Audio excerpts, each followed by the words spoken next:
Muito bem, olá a todos. Bem-vindos a mais uma aula aqui do curso do canal Cientística. Essa é a terceira aula.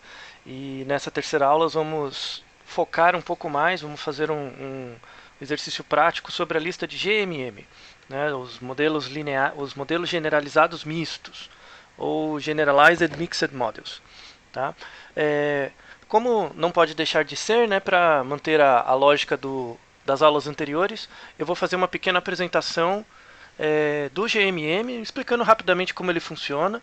Não é uma aula teórica que vai esgotar o assunto, claro que não. Vai ser uma pequena apresentação dos pontos importantes que você tem que saber no momento para decidir se você vai utilizar o GMM como a sua técnica de escolha para análise dos seus dados.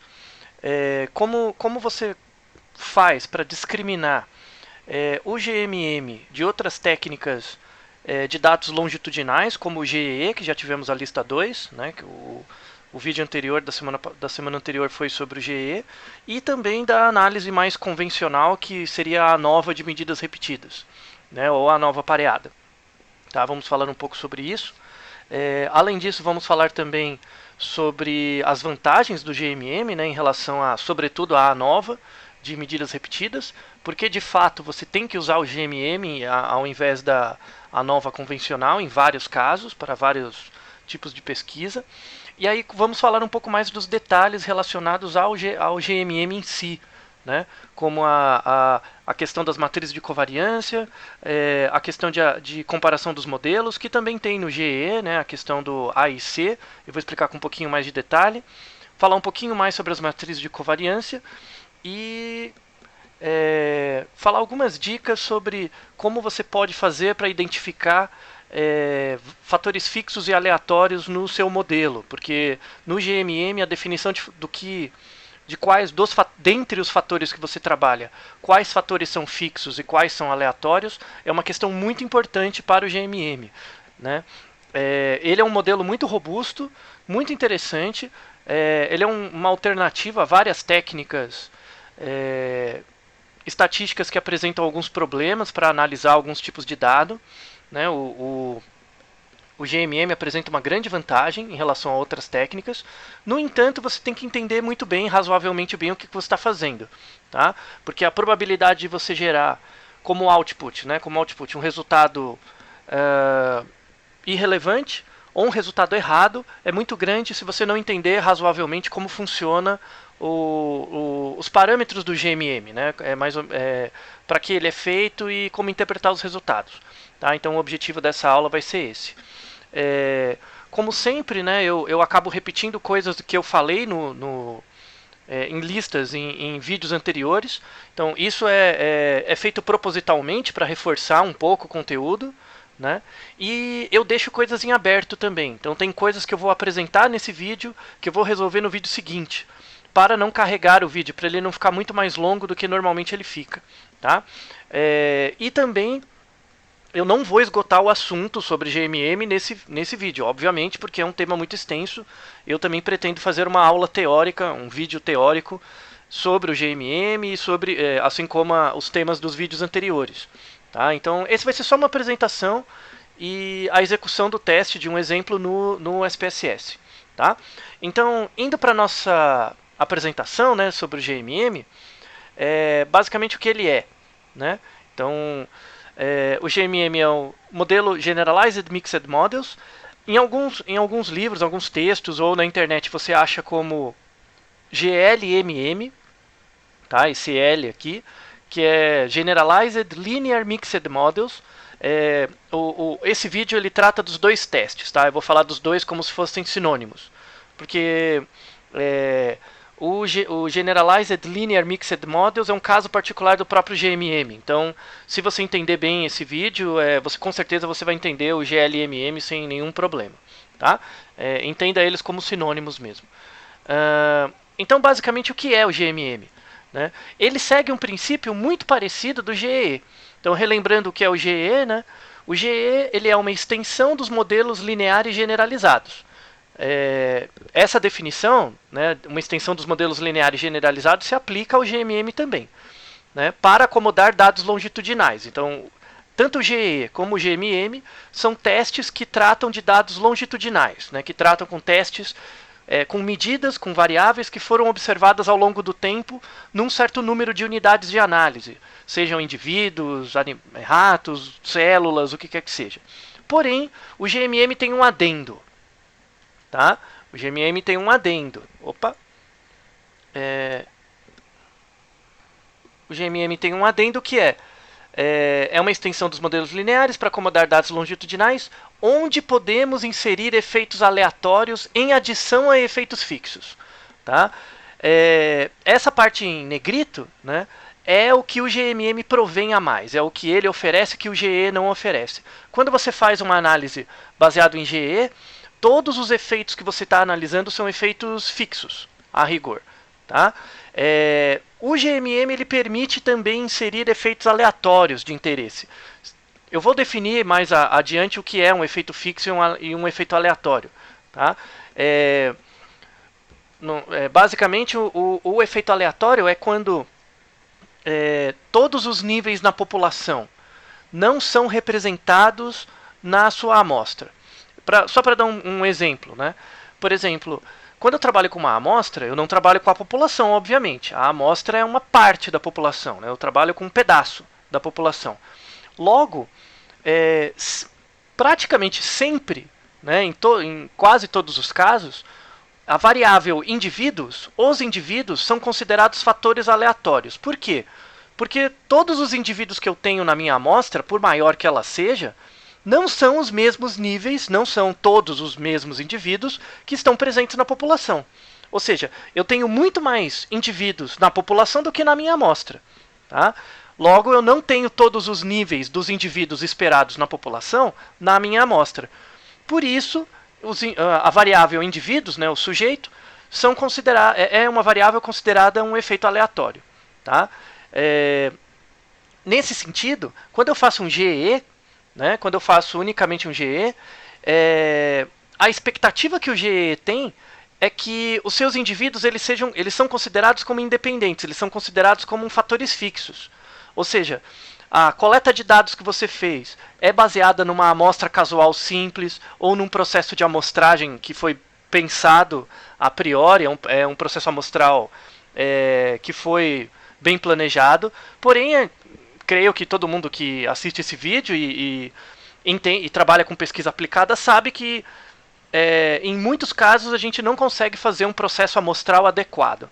Então você não pode supor, né, que os indivíduos são todos independentes, que todos os indivíduos vão se comportar da mesma forma frente ao efeito que você está apresentando. Tá? Nesse caso, quando é esperado que a variabilidade entre os indivíduos não só seja muito grande, como seja díspare. Então, por exemplo, se eu estou testando um remédio, se esse remédio tiver um efeito muito aleatório nos indivíduos, talvez tenha indivíduos que melhorem com o remédio, talvez tenha indivíduos que fiquem iguais, né, não tenham alteração com o uso do remédio, tem indivíduos que pioram. Tá? Nesses casos, quando você analisa um certo indivíduo, você não espera um efeito nele. Talvez ele pode ter um efeito de melhora, de inequidade ou de piora. Tá? Nesse caso, quando o efeito é aleatório dentro das unidades de análise, você pode considerar, por exemplo, os indivíduos como um fator aleatório. Essa é uma grande vantagem do GMM em relação ao GE. Ele permite isso, ele permite verificar o efeito dos indivíduos, o efeito de cada indivíduo na representação dos dados que você tem.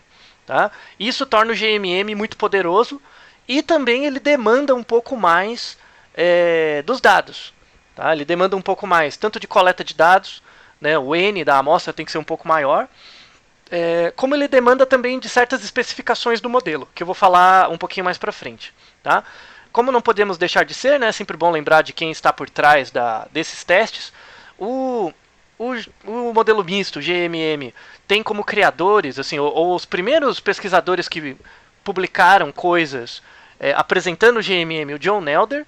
John Nelder ele é um estatístico muito famoso, principalmente pela criação do próprio GLM básico, aquele GLM inicial, tá? Aquele GLM mais simples, que assume normalidade, mais parecido com a ANOVA. Tá? Ele é muito importante, ele foi um estatístico muito importante, morreu recentemente.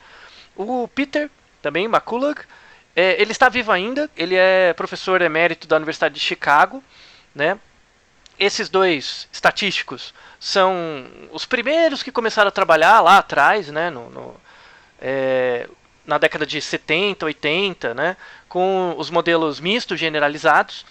E também tem um outro contribuidor, né, uma pessoa que também pesquisou bastante nessa área, que veio um pouquinho depois, que é o Norman Breslow. O Breslow, ele é um cara muito importante na análise de sobrevida, que é um tema também que vamos tratar aqui nesse curso. Vamos fazer listas de análise de sobrevida. O Breslow voltará. Tá? A contribuição dele para modelos de sobrevida foi bem importante também. Tá? Eu vou deixar na descrição do vídeo, desse vídeo, um artigo, né, um pequeno artigo, que o título é Uma Conversa com John Elder. Foi feita uma pequena entrevista com ele, né, ela foi transcrita e apresentada como um artigo. Eu vou deixar na descrição para quem tiver interesse ler a entrevista dele. Ele foi uma pessoa bem curiosa, tá? Bem interessante, assim. Então, e essa entrevista ficou legal. Então, talvez para quem tiver interesse vale a pena ver a pessoa por trás do teste, tá? Muito bem. Então, creio que ficou claro essa ideia inicial da distinção entre o GE e o GMM, tá?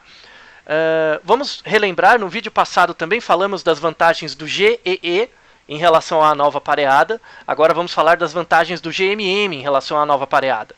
Tá?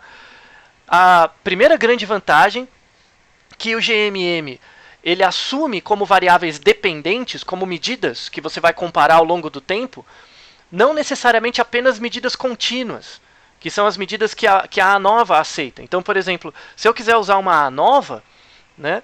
Se eu quiser usar uma ANOVA, a variável, eu quero ver o efeito do tempo sobre alguma coisa, né? Essa coisa, ela tem que ser uma variável contínua, necessariamente. Deve ser uma variável contínua, tá? No caso, quando eu trabalho com GE e o GMM, não necessariamente a variável necessita ser contínua, tá? Você pode ajustar um modelo longitudinal para avaliar variáveis contínuas, como a ANOVA, variáveis ordinais. Então, quero saber o efeito do IMC ao longo do tempo, mas não de forma contínua, de forma categórica, ordinal. Eutrófico, sobrepeso e obeso. Posso trabalhar com variáveis discretas também. Então, número de filhos, número de cigarros, número de carros, coisas do tipo. E também variáveis binárias, sim ou não. Eu quero ver o efeito da proporção de sims e nãos, ou de doentes e não doentes ao longo do tempo. Você pode ajustar usando o GE ou o GMM modelos que levam em conta esse tipo de variável, tá? Que a ANOVA não permite. Definitivamente não permite. Reforço também, para quem teve dúvidas, veja o vídeo anterior que eu descrevo os tipos de distribuição, né, relacionados para você poder estimar o efeito do tempo em relação a esses tipos de variável. Tá? Vale a pena relembrar isso. Além disso, uma outra vantagem do GMM em relação à nova pareada, ela é mais robusta com problemas com missing, como a gente faz a transposição dos dados, né? Isso torna os dados um pouco mais robustos com problemas de missing. Na verdade, o problema não deixa de ser o missing e passa a ser a super representatividade de alguns indivíduos frente a outros, porque eles aparecem mais vezes no banco de dados. Tá? Nesse sentido, na verdade, você tem um outro problema. Né? Quando você tem muitos missing no banco de dados, quando você transpõe o banco de dados, esses missing somem. Tá? Eles somem. E logo você vai...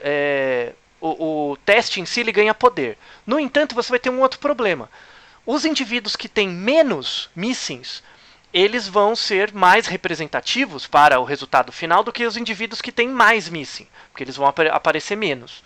Nesse sentido, né, se você parar para pensar com base no que eu falei um pouquinho anteriormente, nesse sentido, quando você tem um banco de dados que você tem muito missing, talvez valha a pena, né, por conta dos missing, talvez valha a pena colocar os sujeitos, né, como fatores aleatórios, como um fator, uma variável aleatória no modelo. Tá? Exatamente por conta disso. Às vezes, quando o banco de dados tem muito missing, isso pode ser um critério para colocar a variável sujeito como um fator aleatório. Tá? Isso pode te ajudar a resolver esse problema. Não do missing, mas da super representatividade de alguns sujeitos em detrimento de outros. Tá? E aí vale uma diferença aqui. Né? O GE ele não tem essa possibilidade, ele não oferece a possibilidade de colocar o sujeito como fator aleatório. Já o GMM possibilita isso. Tá?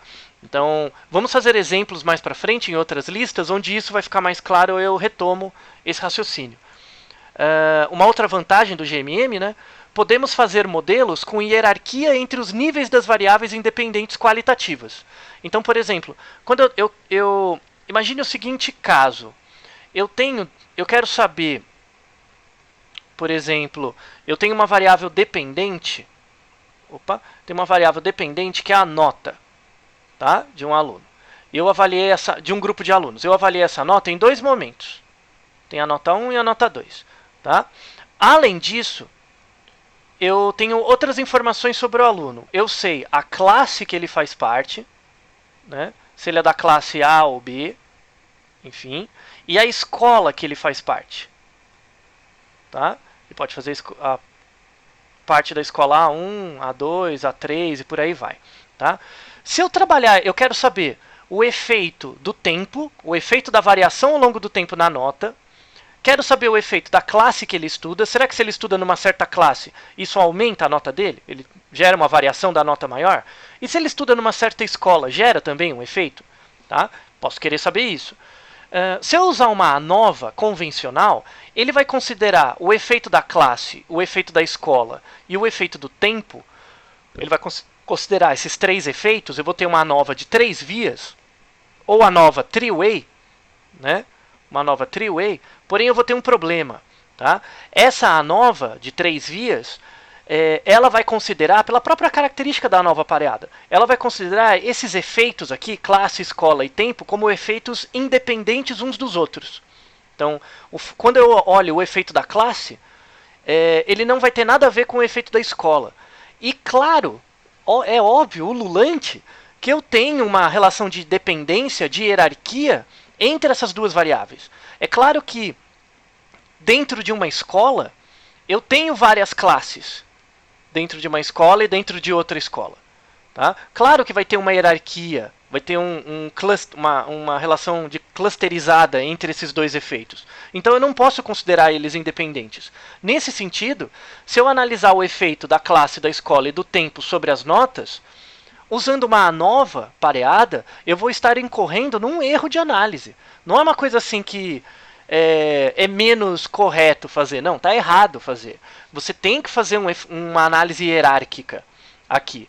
Logo, você tem que abandonar a ANOVA. Você não pode usar a ANOVA, e aí você pode usar o GMM. O GMM ele permite você fazer análises hierárquicas entre as variáveis independentes.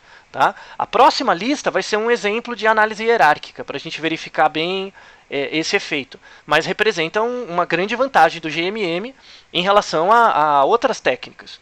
Tá? Isso é muito importante de ser considerado. Tá?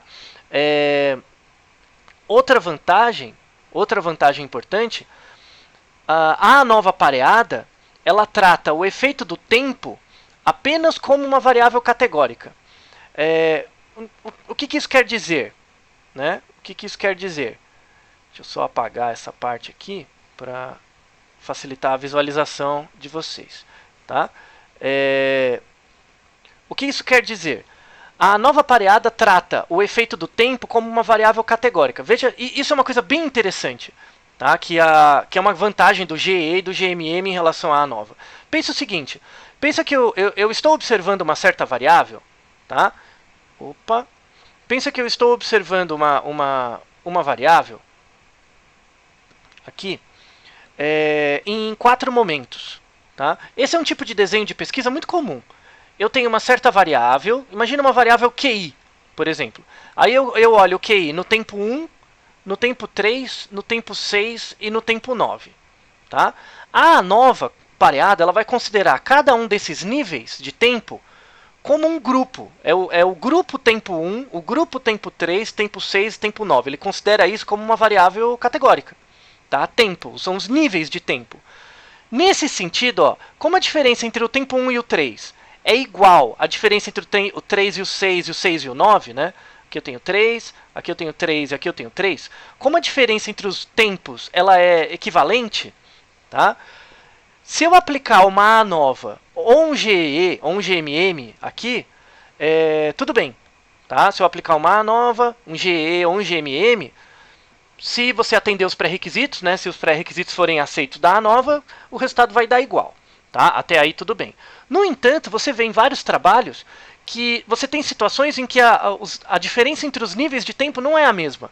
Aqui, ó, nesse caso, estou medindo a diferença entre o tempo 1 e o 2, é um mês. Um mês, um dia, o que quer que seja. Aqui são 2. Aqui são 4. Né? E aqui também é 4. Ou seja, tem um efeito multiplicativo que depois fica igual. Ou seja, a diferença entre os níveis de observação não são o mesmo. Não é a mesma coisa. Tá? E a nova vai considerar essas medidas como grupos. Tá? Independentes. Mas na verdade não é para ser considerada. Eu quero.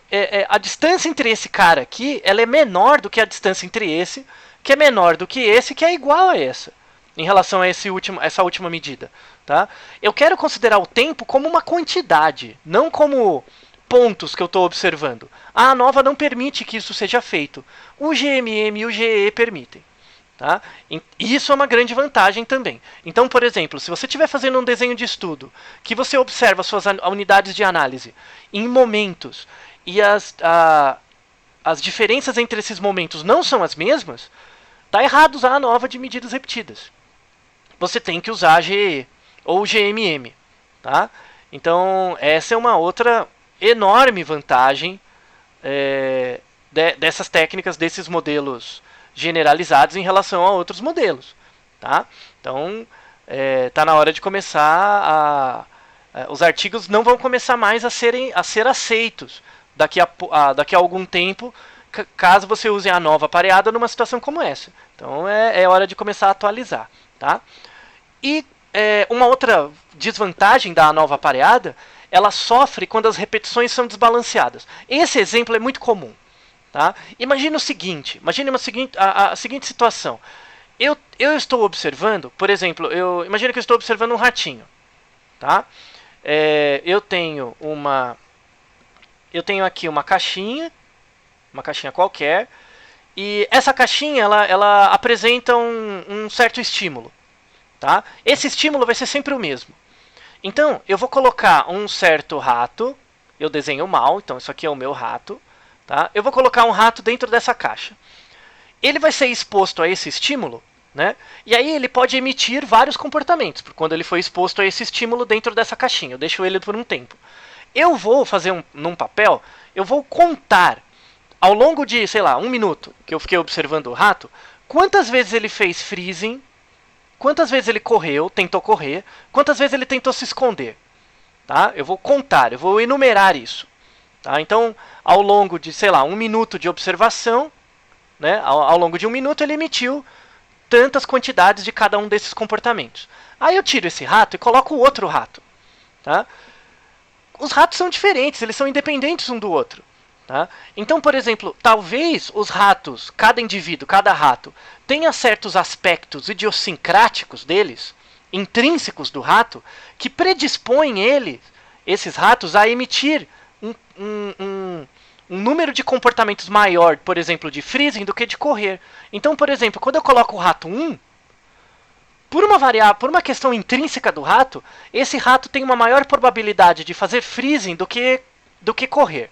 Quando eu coloco o rato 2, por alguma coisa do rato, ele tem uma maior probabilidade de correr do que fazer freezing. Ou seja, cada rato tem uma probabilidade distinta de apresentar cada um dos comportamentos que eu estou observando. Ou seja, as minhas variáveis dependentes aqui, além de elas serem desbalanceadas em cada rato, elas têm uma probabilidade de ocorrência diferente.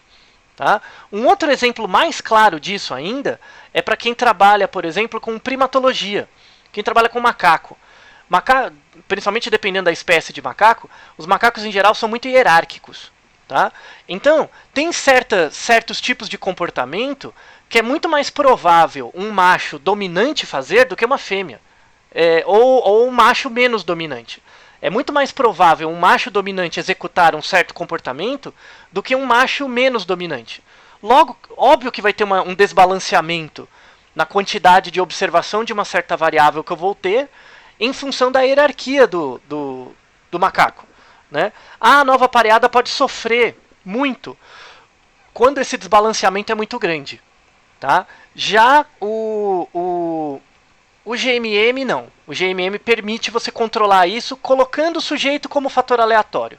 O fato de você colocar o sujeito como fator aleatório te ajuda a verificar o grau desse desbalanceamento e corrigir isso na sua análise. Essa também é uma vantagem enorme do GMM em relação à nova pareada. Tá? Nesse sentido, com base nessa explanação, a nova pareada ela vai ser usada numa quantidade muito restrita de pesquisas. A tendência é que a nova pareada, a nova de medidas repetidas, seja usada cada vez menos. Tá? Porque os pesquisadores estão percebendo que tem outras técnicas mais robustas que dão conta das dificuldades da coleta de dados. Tá? E além disso, a nova pareada, caso não sejam atendidos os pré-requisitos dela, que são mais rígidos, isso pode levar a problemas de interpretação e mesmo de discussão de resultado. Você pode ter resultados errôneos ou discussão dos resultados de forma errônea. Tá? Você pode assumir coisas que talvez não sejam as mais indicadas para os seus dados. Tá? Então reflita sobre isso. Tá bom? Indo um pouco mais para frente, tem um pré-requisito básico para o GE e para o GMM, isso vale para os dois. Tá? E também para a ANOVA. Tá? Já está implícito aqui que a ANOVA tem esse pré-requisito também. Que eu não falei anteriormente, eu falei muito rapidamente, eu vou falar só um pouquinho agora. Eu vou deixar para explicar isso com mais detalhe na aula teórica. Tá? Tem um pré-requisito que você tem que observar no final, depois de ter feito a análise, que é a normalidade dos resíduos. Tá? Isso nos dois testes. Mas o que é isso? Só para quem não sabe, né? O que é um resíduo? Quando eu tenho um gráfico, eu tenho um certo modelo, né? O GMM e o GE são modelos não necessariamente lineares, né? Não são modelos necessariamente lineares, eles podem assumir quaisquer formas, né? Dependendo da distribuição de interesse. Mas eu coloquei um modelo linear para ficar mais fácil de explicar. O que é um resíduo? Resíduo é a diferença entre o dado observado e o que seria esperado para ele. Tá? O que seria esperado. Por exemplo, deixa eu mostrar aqui. Vamos pegar, por exemplo, esse cara. Ó, esse é o dado real. Isso é o que eu observei. É o dado desse indivíduo. Tá? Então, esse indivíduo tem um certo valor x aqui. E ele tem também um certo valor y esperado para ele. Tá? Então, ó, se eu disser... esse ponto ele foi criado a partir da relação entre esse x e esse y. Tá? Quando eu tenho esse indivíduo, como eu tenho acesso ao dado dele, eu consigo saber que o dado real, se ele tiver um valor, sei lá, de 21, esse indivíduo ele tem um valor de x de 21, o valor de y dele é mais ou menos 11. Tá? Ok. Agora imagine uma situação imagine uma situação em que eu não tenho esse dado, né? Eu não tenho mais esse indivíduo. Tá? Eu não tenho os dados dos indivíduos. Eu tenho os dados da reta. Eu coletei um conjunto de dados, né? Coletei um conjunto de informações, fiz um modelo de regressão linear aqui no caso, e esse modelo me gerou uma fórmula. Né? Y igual a B mais AX. Tá? Mais um erro. Tá bom? Isso me gerou uma certa fórmula. Aí eu tenho a fórmula agora. Agora eu posso aplicar essa fórmula em outros casos. Então, quando eu aplico a fórmula, a única coisa que eu tenho é a reta, não tenho mais os pontos. Então imagine que eu vou colocar nessa reta o valor de x, que seria o 21. Aqui. Tá? Eu vou colocar nessa fórmula aqui esse 21. Tá? Vou jogar esse 21 nessa fórmula. Será que ele vai me gerar, quando eu jogar 21, ele vai me gerar exatamente esse valor aqui do cara que eu previ? Provavelmente não. Claro que não. Ele não vai gerar. O que ele vai gerar como valor? Ele vai gerar, na verdade, o valor aqui. Ó. Ele vai gerar esse valor aqui embaixo. tá? Ele vai gerar um valor aqui embaixo. Como assim? Como assim ele vai gerar um valor aqui embaixo? Porque como eu só tenho a reta, se eu fizer a projeção dessa reta no eixo y, né, e comparar com a projeção do dado real que eu tenho aqui, que é um y', você vê que você vai ter uma diferença entre o dado esperado pelo modelo e o dado observado por você. Essa diferença entre o dado esperado e o observado é o resíduo. Tá? Quando eu observo aqui, ó, eu tenho uma reta. Esse indivíduo aqui, ó, ele foi totalmente previsto pela reta. Então, o resíduo dele é zero. Esse indivíduo que eu dei o exemplo, ele tem um resíduo considerável. Ele tem uma certa distância entre ele e a reta. Tá? Então, um modelo bom, né, é um modelo em que os resíduos tendam a zero. Os resíduos sejam muito pequenos.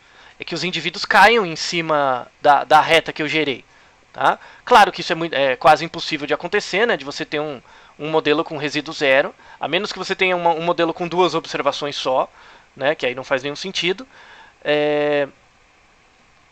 Mas, para o GMM e o GE, o que é importante? É normal ter resíduos no modelo, não tem problema. Só que esses resíduos, os resíduos têm que ter uma distribuição normal. O que isso quer dizer? Que ao longo de toda a minha reta,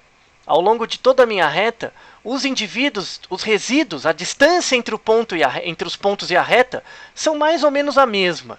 Tá? Elas são mais ou menos equilibradas. Esse caso dessa reta que tem aqui, né, que eu coloquei como exemplo, é uma reta que, visualmente, ela atende o pré-requisito de normalidade. Parece que os resíduos aqui são normais. Parece que ao longo da reta aqui, os indivíduos não escapam muito. Tá? Eu vou colocar aqui um exemplo do que seria um modelo que não assume normalidade dos resíduos. Seria um caso desse. Tá? O que você tem aqui? Ó, aqui embaixo você tem, por exemplo, no começo da reta, né, quando você olha no começo da reta, você tem muitos resíduos para baixo. Quando você olha aqui mais para o meio da reta, você tem muitos resíduos para cima. E aqui você tem uns outliers que escaparam também. Tá? Ou seja, os resíduos eles não são normais ao longo de toda a reta. Esse é um caso de um conjunto de dados que quebra esse pré-requisito esperado tanto para o GMM quanto para o GE. Tá? E para o GLZMM também, que até o modelo transversal sofre com isso. Isso é uma coisa legal de verificar. Tá? Se isso aqui der problema, tem como corrigir, tá? Tem como fazer algumas alternativas para melhorar. Tá? Eu vou mostrar agora, nessa aula prática, como você gera o gráfico dos resíduos e como você observa se esses resíduos são normais ou não. Tá? Basicamente, só para adiantar, tem uma opção no SPSS que você salva no banco de dados os resíduos, ele vai gerar uma coluna no banco de dados. Essa coluna, como é uma variável contínua, né, porque são distâncias da reta, você vai criar um gráfico, você vai pedir um gráfico que avalia a normalidade, que é um gráfico chamado QQplot. Tá? Eu vou mostrar como faz o QQplot dos resíduos, tal, vou mostrar a carinha do gráfico. Na aula que vem, que é a aula de modelo hierárquico, eu vou falar um pouquinho mais de como interpretar o gráfico em si. Tá? Ou falar um pouquinho mais dos detalhes do QQplot para não carregar muito essa aula. Tá? Então, espero que tenha ficado claro a ideia da normalidade dos resíduos. Esse é um caso em que você tem resíduos normais, esse é um caso que você tem resíduos não normais. Isso é importante para você discutir os resultados do GMM. Pelo seguinte, como eu tenho um modelo, por exemplo, um modelo linear, se eu tiver um sujeito que caiu aqui em cima, né, você vê que tem poucos indivíduos que geraram a predição da reta aqui. Logo, se eu tiver um indivíduo que caia aqui em cima, quando eu for aplicar a fórmula, talvez o dado dele não seja muito bem representado pelo modelo, talvez a predição seja ruim. Tá? Ao passo que, quando eu tenho resíduos normais, em praticamente todos os pontos da reta que eu tenho dados, eu tenho indivíduos que representam. Né? Se eu aplicar esses dados, se eu aplicar o resultado, se eu aplicar esse modelo, por exemplo, aqui, né, aqui no final, na parte mais alta, eu tenho indivíduos que geraram essa estimativa para a reta. Então eu tenho alguma confiabilidade. Se eu pegar um indivíduo que está aqui embaixo, eu também tenho indivíduos. Diferentemente daqui, que aqui no meio eu tenho até vários indivíduos para prever a estimativa da reta, mas aqui em cima eu não tenho. Então o meu dado tem menor qualidade preditiva. Tá? Então esse pré-requisito é importante, eu vou falar dele mais vezes. Outra coisa também que eu estou relembrando, né, que eu trouxe aqui para relembrar com um pouco mais de detalhe, é o índice de aderência. O principal é o AIC. Tá? No caso do GEE, né, se você não lembra, volte no vídeo anterior. No caso do GEE, né, quando a gente fala do GEE, o índice de aderência mais indicado é o QIC. A interpretação é igual do AIC, tá? Ela é igual, mas a forma de calcular é diferente, mas a lógica do modelo é a mesma. Tá? E quando você fala do GMM e do GLZMM, você usa o AIC principalmente para comparar os modelos. Tá? Esse é o indicador de aderência mais comum. Eu vou falar um pouquinho. Então, uma definição do AIC é uma medida da qualidade relativa de um modelo estatístico para um certo conjunto de dados. Ele mede essa qualidade da aderência. E quanto menor o valor do AIC, melhor. Tá? Quanto menor o valor, mais aderido, mais aderência os pontos têm ao modelo. Então, melhor a predição, melhor a qualidade. Tá? Lembrando que não tem um valor de AIC ideal. Ele pode dar 20, pode dar 300, pode dar 8.4. Tá? E isso não quer dizer nada. Você vai usar o valor do AIC para comparar modelos. Então, se você tiver dois modelos, o modelo que tem o menor AIC é um modelo com melhor aderência. Tá? Basicamente esse critério. Essa aqui é uma das fórmulas possíveis do AIC. Tem outras modificações dela. Tá? Mas essa é uma fórmula baseada nos mínimos quadrados. Tá? Numa reta de regressão. Eu não vou deixar você doido com a fórmula, mas eu só quero mostrar uns detalhes dela. Tá? Isso aqui é o N. Então, o AIC leva em conta o tamanho da amostra. Ele leva em conta essa parte aqui da fórmula. Ó. SQE é a soma de quadrados do erro. Tá? Soma de quadrados do erro. Dividido pelo N da amostra. Você vai ver, posteriormente eu vou fazer um vídeo, eu vou colocar até aqui na descrição quando ele ficar pronto, um vídeo sobre a ANOVA. Eu vou mostrar como fazer uma ANOVA, uma análise de variância na mão. Tá? E aí você vai entender o que é a soma de quadrados do erro. O que você tem que entender agora, que a soma de quadrados do erro, ela é uma relação entre um valor que eu estou observando e uma média. Tá? Isso é um desvio. Esse desvio eu vou elevar ao quadrado. Por isso que chama soma de quadrados do erro, porque são várias coisas ao quadrado aqui. Tá? Quando eu tenho uma soma de desvios ao quadrado dividida por um n, pelo número de observações que eu tenho, isso aqui é uma variância. Tá? Eu estou comparando uma variância aqui. E esse ln é um logaritmo natural. Eu estou tirando o logaritmo natural de uma variância. Misericórdia, o que é isso? Não importa agora. Tá? Você deve saber o que é uma variância. Isso importa. Então, n da amostra. Esse cara aqui do meio é uma variância. Mais 2 vezes o k. E o que é o k? O k é o número de preditores do modelo. É o número de x's. É o número de variáveis independentes do modelo. Tá? Lembra que quanto menor o AIC, melhor? Eu quero que o valor dessa fórmula seja pequeno. Tá? Eu quero que o valor dessa fórmula seja pequeno. Tá bom? Então, como que eu faço o valor dessa fórmula ficar pequeno? Né? Que atributos, que características do meu modelo atrapalham o AIC, tornam ele maior? Por exemplo, o N da amostra. Tá? Ó. Veja que interessante. Soma de quadrados do erro sobre o N é uma variância. Tá? E não está dividindo esse N. Se esse N aumentar, se o valor desse N aumentar, o resultado dessa conta, ó, se eu estiver dividindo a soma de quadrados por um número cada vez maior, esse resultado aqui, ó, todo esse pedaço aqui, vai ficar cada vez menor. Tá? Então, o que isso quer dizer? O resultado dessa ln da variância vai ficar cada vez menor. Tá? O que isso quer dizer? Que quanto maior a minha amostra, só o fato de eu ter uma amostra grande, eu vou gerar um AIC menor. Tá? Como que a fórmula corrige isso? Multiplicando esse resultado pelo N da amostra. Então, eu vou descontar o fato do N o fato do tamanho da minha amostra vai ter um peso para diminuir esse valor, e eu vou multiplicar esse mesmo valor que vai ser pequeno pelo próprio N da amostra, então vai aumentar. Então vai ter uma característica de compensação aqui. Tá? Então, o AIC, o que seria esperado? Se o AIC fosse só essa parte da variância, só aumentar a minha amostra melhoraria a aderência. Não. O AIC também corrige isso ponderando isso pelo tamanho da amostra. Então, o AIC ele não sofre efeito do tamanho da amostra. Tá? Ele tem essa correção. Ele não sofre efeito. Então, se você tiver um modelo ruim, mas com N grande, o AIC vai continuar grande. Tá? Ele vai continuar te ajudando a mostrar que o modelo é ruim. Uma outra coisa também, que é esse mais 2 vezes K. O que é o K? É o número de parâmetros, é o número de preditores do modelo. Tá? Então, se eu tiver um modelo que eu estou prevendo, eu tenho um modelo que eu quero prever, por exemplo, o IMC, a variação do IMC ao longo do tempo, e eu coloco apenas um preditor, que é o sexo, então eu vou ter um modelo assim, ó. Aqui, eu vou ter um modelo que por exemplo, quero prever a variação do IMC ao longo do tempo, quero prever o IMC, eu vou ter uma certa constante, mais o tempo, né, que são as medidas de tempo, mais o sexo das pessoas. Tá? Eu tenho aqui dois preditores, duas variáveis independentes, que seria o tempo e o sexo. Esse valor 2 vai ser multiplicado pelo K, que é 2. São duas variáveis independentes. Tá? Se eu colocar tempo, sexo e idade, vai multiplicar por 3.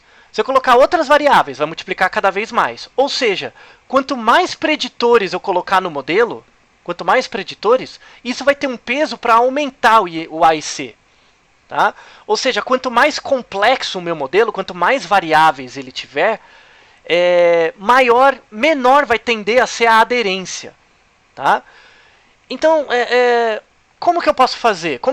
Quer dizer que se eu tiver um modelo com 5 variáveis e um modelo com 2, que é esse caso, o modelo com 2 vai prever melhor, vai ter uma melhor aderência do que o modelo com 5? Depende. Tá? É esperado que se você fizer um modelo com 5 variáveis e essas 5 variáveis são boas variáveis explicativas da variável dependente, se, por exemplo, eu escolhi 5 variáveis e essas 5 variáveis têm uma relação teórica, eu tenho uma teoria por trás da relação dessas variáveis com o IMC, essas variáveis vão aumentar o valor do AIC aqui, né? Esse vai ter um impacto para aumentar. No entanto, como eu tenho uma relação teórica dos meus preditores com essa, é esperado que a variabilidade diminua. Então essa parte vai diminuir. Tá? Então, se você tiver um modelo com 5 variáveis, né, com 5 variáveis independentes, e esse modelo for bom, ele for aderente, o AIC vai ser pequeno. Por quê? Você vai ter um impacto para diminuir o AIC na variabilidade, da variação do erro, e você vai ter um impacto positivo no aumento do AIC no número de preditores, mas o peso disso aqui, dessa parte, é menor do que esse. Essa parte diminui muito mais rápido do que essa. Tá? Então, o AIC ele é um modelo ele é um indicador muito robusto, né, para explicar os seus dados. Pelo seguinte, porque ele protege, né, ele tem uma proteção contra o tamanho da amostra, então o fato de você ter uma amostra grande não vai atrapalhar, né, o cálculo do AIC, e o fato de você ter muitos preditores também não vai atrapalhar. Ele é um indicador bem adequado. Tá? Então, se você fizer um modelo muito complexo, com muitas variáveis, mas essas variáveis não tiver nada a ver com a variável dependente, ele vai dar um AIC alto. Tá? Então, espero que essa explicação do modelo de aderência ajude você a entender as características dele. Tá? Isso é uma coisa bem legal quando você for discutir diferenças de qualidade entre modelos. Tá? Muito bem. Indo para frente, a próxima coisa que você tem que se preocupar são as matrizes de covariância. Olha o cara do desespero aqui, né? Porque em geral as pessoas nem sabem direito o que é uma matriz, até coloquei umas aqui, né, para você relembrar aqueles momentos de tensão que você tinha no colégio, né? Ai, estudei matriz no colégio, nunca mais vou ver. Olha aí, voltei, né? Em geral as pessoas não sabem muito bem o que é uma matriz, ainda mais a covariância. Mal e mal sabe uma regressão, uma correlação, né? A covariância, o bicho fica doido. Na aula teórica, quando eu for falar os vídeos teóricos, eu vou explicar um pouco melhor, com mais cuidado, o que é uma matriz e o que é uma covariância. Aqui eu vou ser um pouco mais sucinto e eu vou explicar como você escolhe a melhor matriz de covariância para os seus dados. Tá? O que são no caso aqui, o que são as matrizes de covariância? Essas matrizes de covariância elas verificam a relação dos seus efeitos, das suas variáveis independentes. Tá? E por que é importante saber isso? Se você escolher uma matriz de covariância que não é adequada para a sua pergunta e para os seus dados, você vai ter uma estimativa errada. Tá? Você vai fazer bobagem. Você vai dizer uma coisa que na verdade não é. Por isso que é fundamental você entender, não precisa entender o cálculo da matriz de covariância, mas mais ou menos como elas funcionam. Tá? Na descrição do vídeo, na descrição desse vídeo, tem dois artigos, né, que dão mais informações sobre as matrizes de covariância. Eu realmente recomendo para quem assistir esse vídeo, dê uma olhada nesses links, pesquise um pouco melhor sobre matrizes de covariância, as diferenças entre elas, qual é o impacto para os dados de você usar uma certa matriz de covariância e não outra, tá? Porque isso realmente vai fazer diferença no momento de escolher melhor o modelo. Tá? Então, eu vou explicar 4 tipos, né, de matriz de covariância, que são os principais, e dar uma ideia geral do uso de cada uma. Tá? Então, o primeiro tipo de matriz de covariância, que é chamado componentes da variância, ou variance components, é esse caso aqui. Tá? Ele vai pressupor que você vai ter a diagonal principal, ela vai ter certos valores de matriz, né, certos valores de covariância, porém todas as outras covariâncias vão ser zero. Tá? Ela vai supor que as suas variáveis independentes, elas são os seus x's, né? Ele vai pressupor que os seus x's são independentes entre si. Tá? Então, por exemplo, vou voltar no exemplo do IMC. Se eu tiver lá, eu quero saber o efeito do IMC, eu quero saber alguns efeitos sobre o IMC. Um deles é o tempo e o outro é o sexo. Eu tenho 2 efeitos, tempo e sexo, eu quero saber se esses efeitos são preditores do IMC no meu modelo.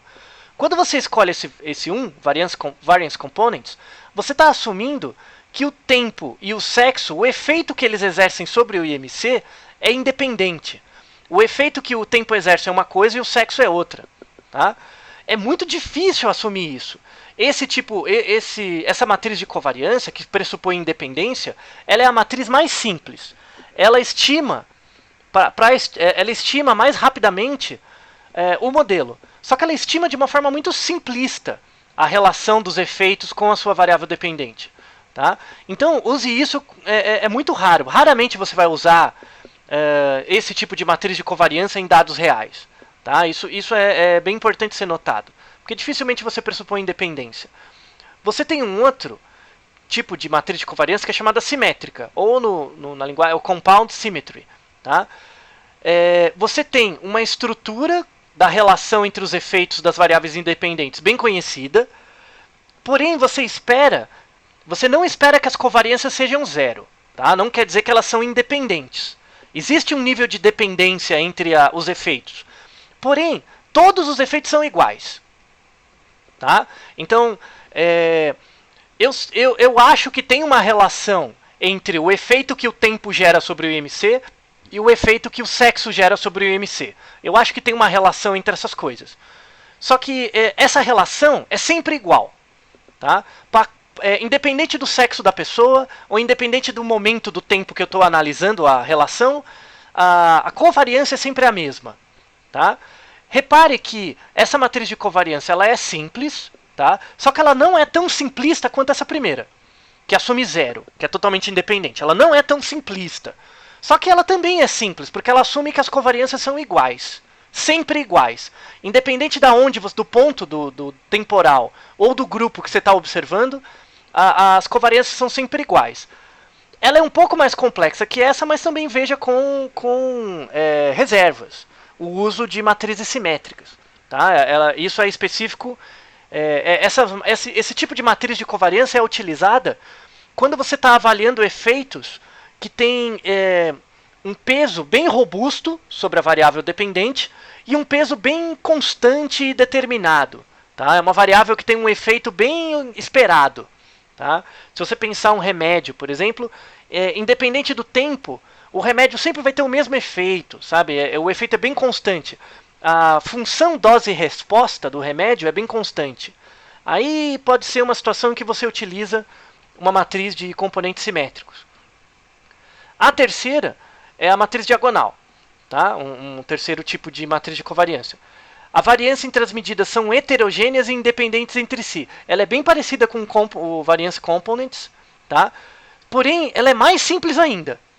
Desses três, né, a diagonal é a mais simples, porque ela pressupõe uma matriz de covariância que é igual à matriz identidade, que a diagonal principal é 1 e todo o resto é 0. Tá?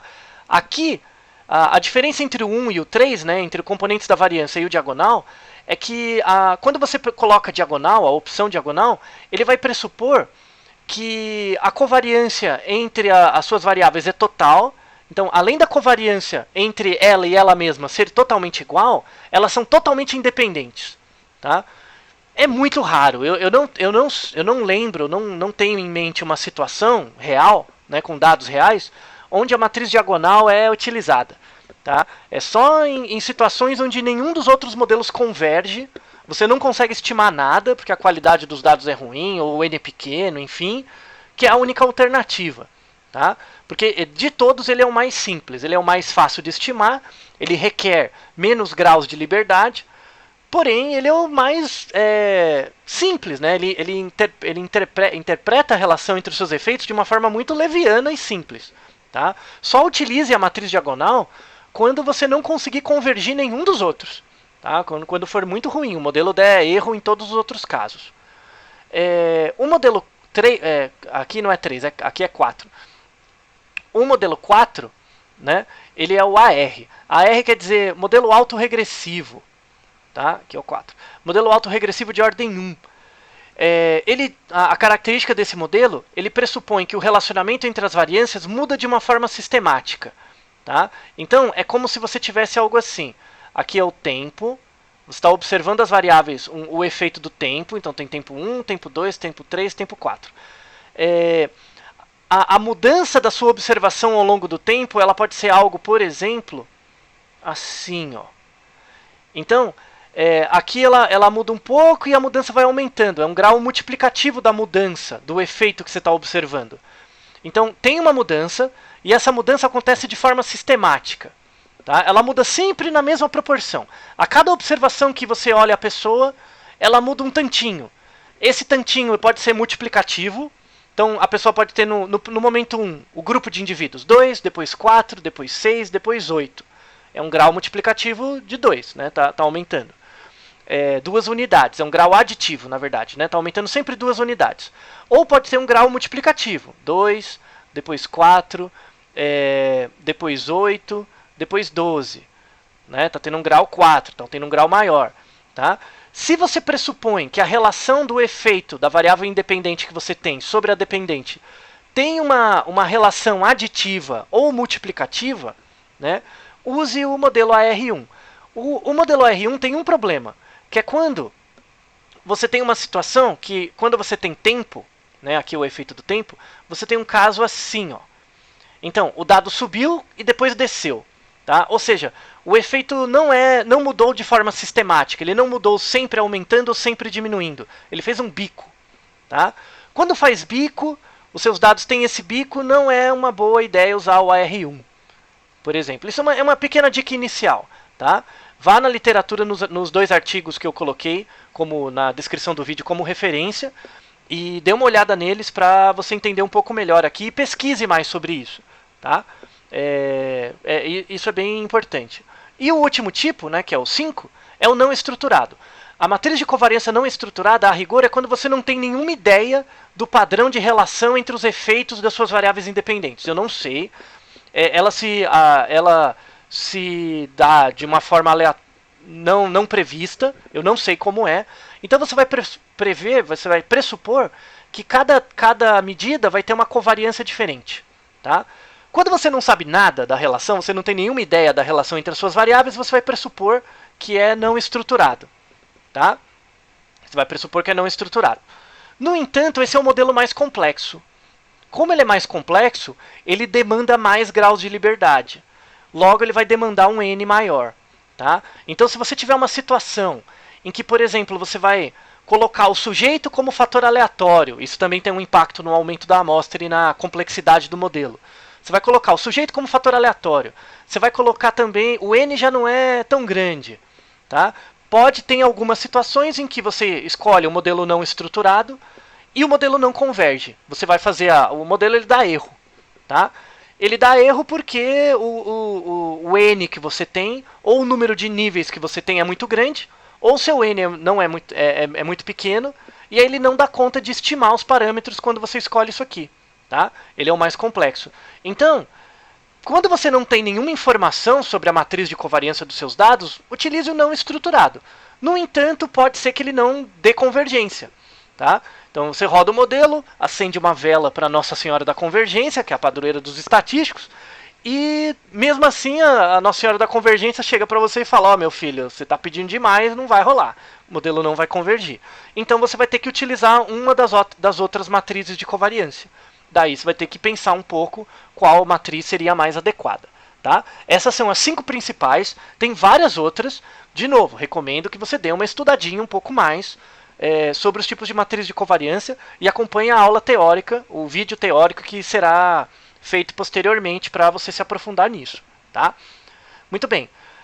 Último ponto que eu quero discutir agora do GMM, como que eu faço para saber se eu tenho um fator fixo ou aleatório? Entre os fatores que eu tenho, né, como eu sei se um certo fator é fixo ou aleatório? Eu vou dar uma pequena definição.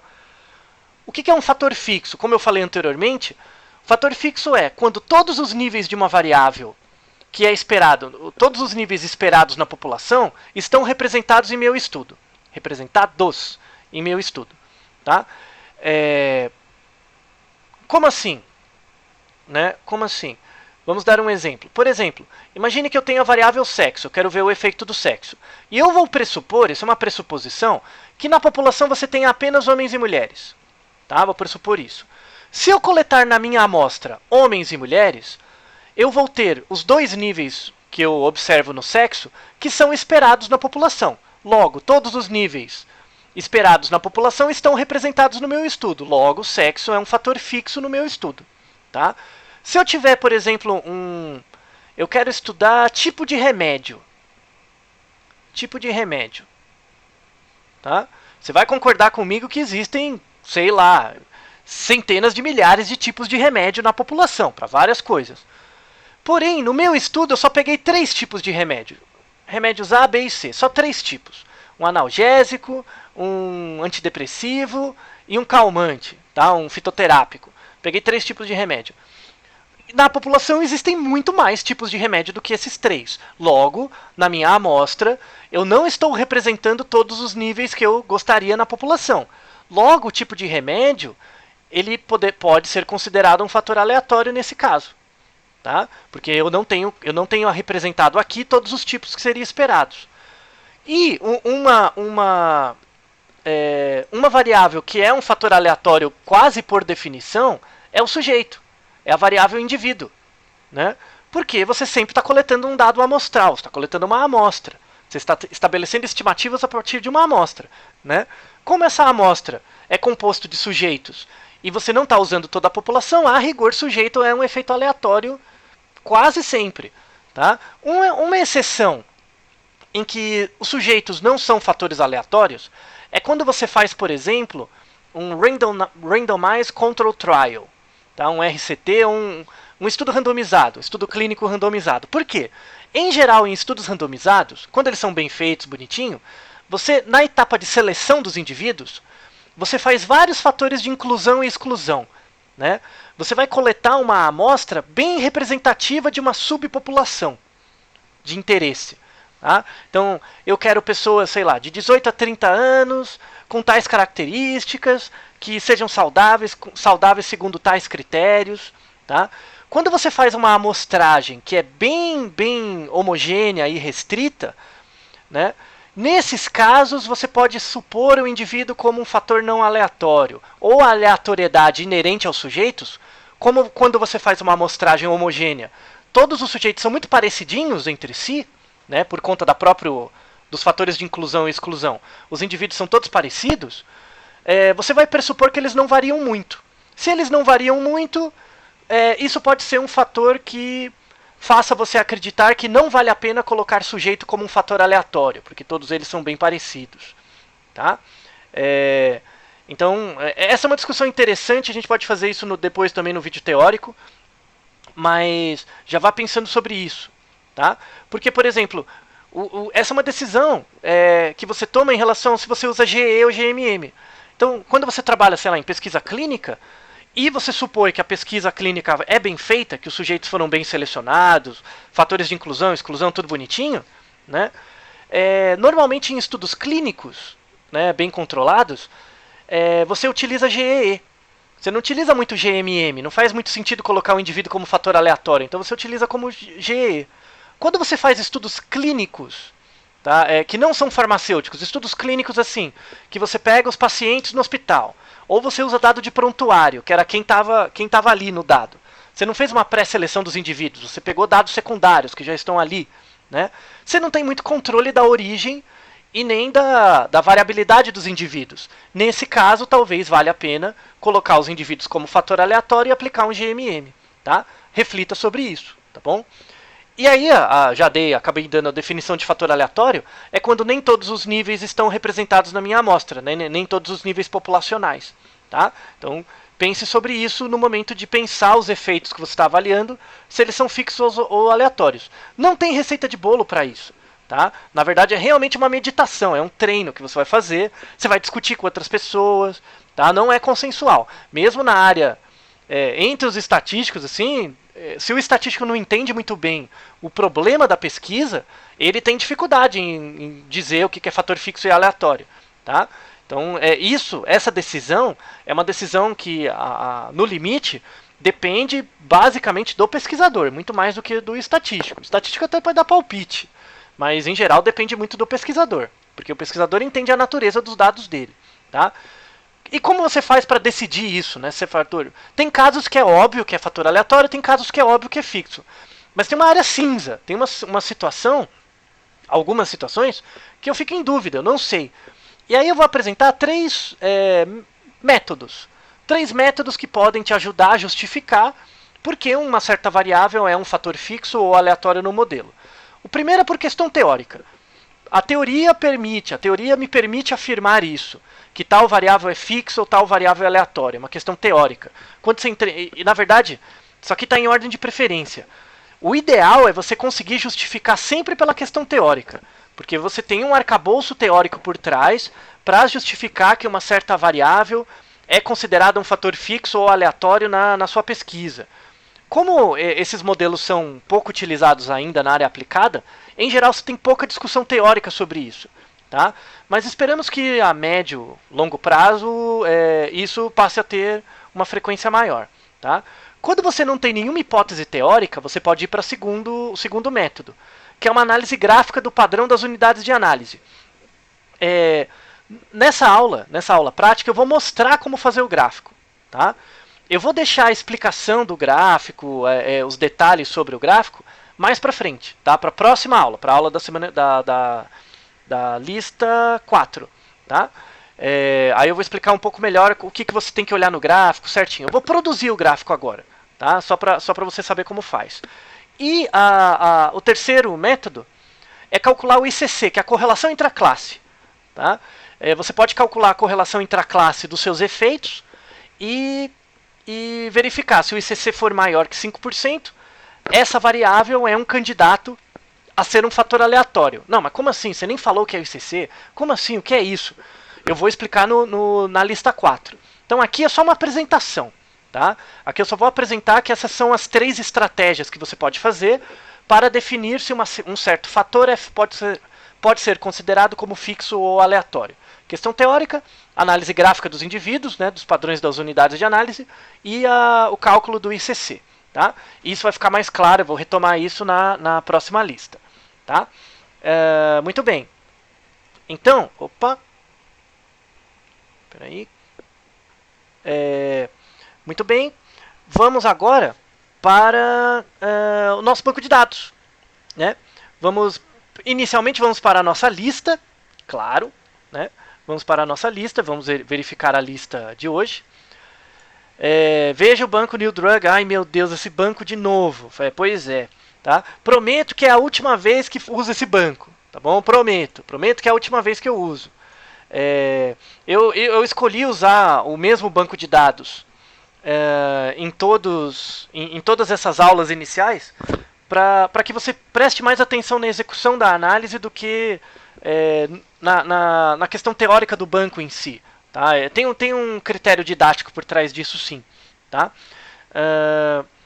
Mas prometo que é a última vez. Tá? Para a próxima lista, que é a análise hierárquica, aí a gente vai ter um outro banco. Então, utilize um GMM para verificar o efeito do tempo e grupo sobre os resultados de RESP e Pulse. Né? Já conhecemos ele. O banco já está no formato correto.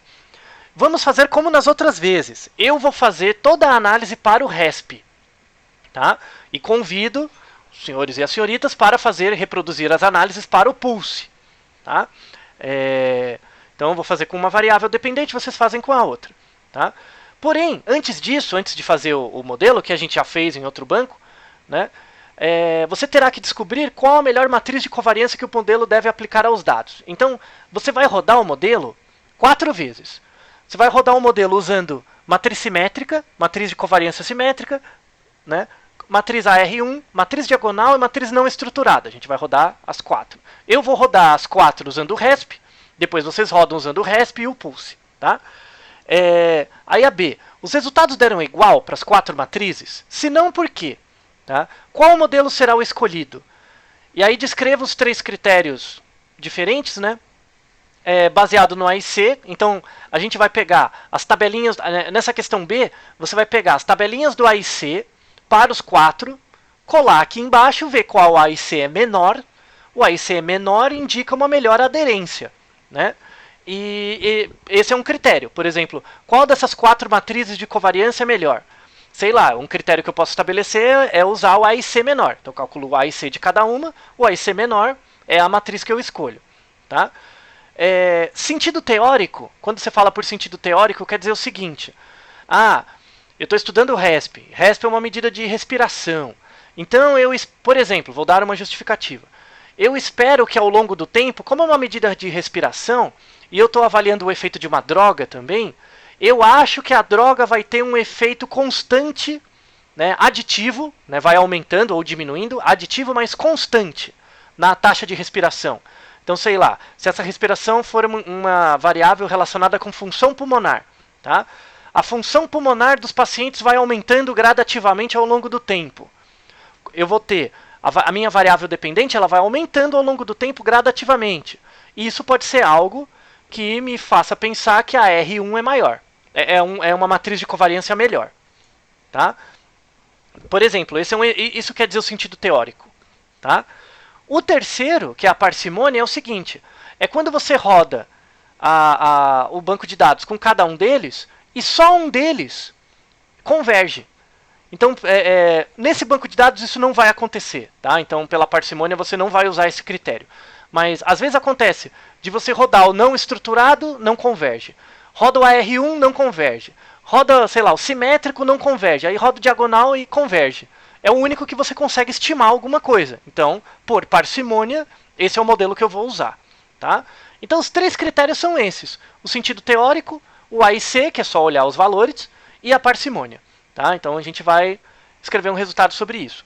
E aí, com o modelo escolhido, então você vai fazer o GMM, definir a matriz de covariância que for melhor.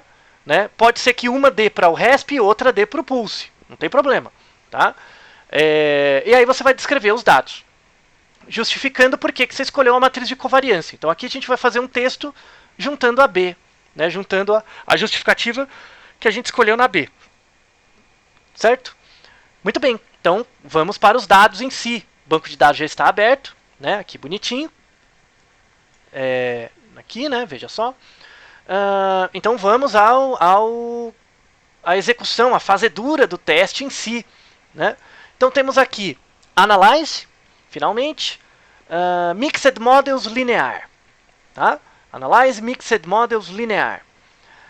Quando você fizer isso, ele vai abrir uma janela, né? Vai abrir essa janelinha. Veja que nessa janelinha, deixa eu diminuir um pouquinho aqui, isso. Veja que nessa janelinha, ó, sujeitos, medidas repetidas. Tá? O meu banco já está transposto, já está tudo bonitinho. Se você tiver dúvida da transposição, veja o vídeo da lista 1.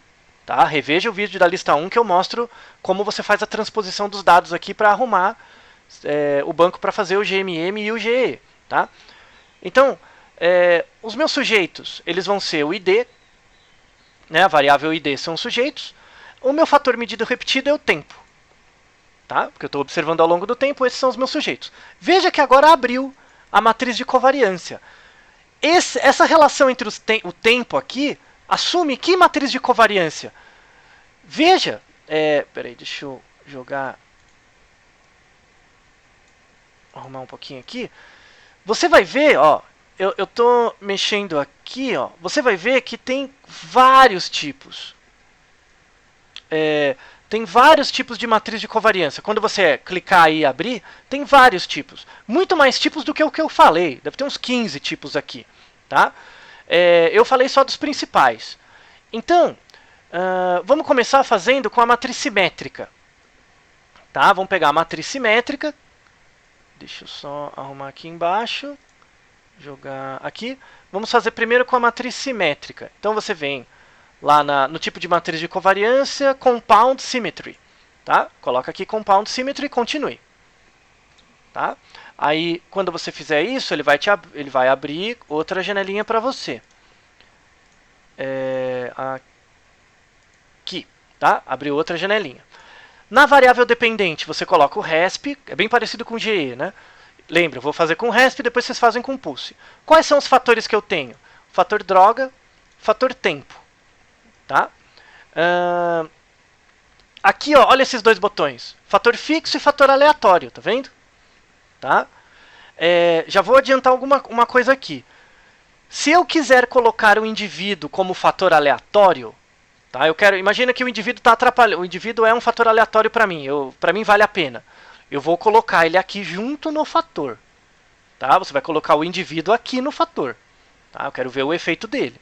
Eu não vou colocar agora, porque para eu fazer a primeira, eu quero ser um pouco ágil. Eu vou fazer a primeira só. Eu quero foco aqui nas matrizes de covariância. Tá? Então, coloco os fatores aqui. Entro em fator fixo. Né? Quando eu entro em fator fixo, vai abrir outra janela. Aqui. Tá? Abriu-se outra janela. Aqui.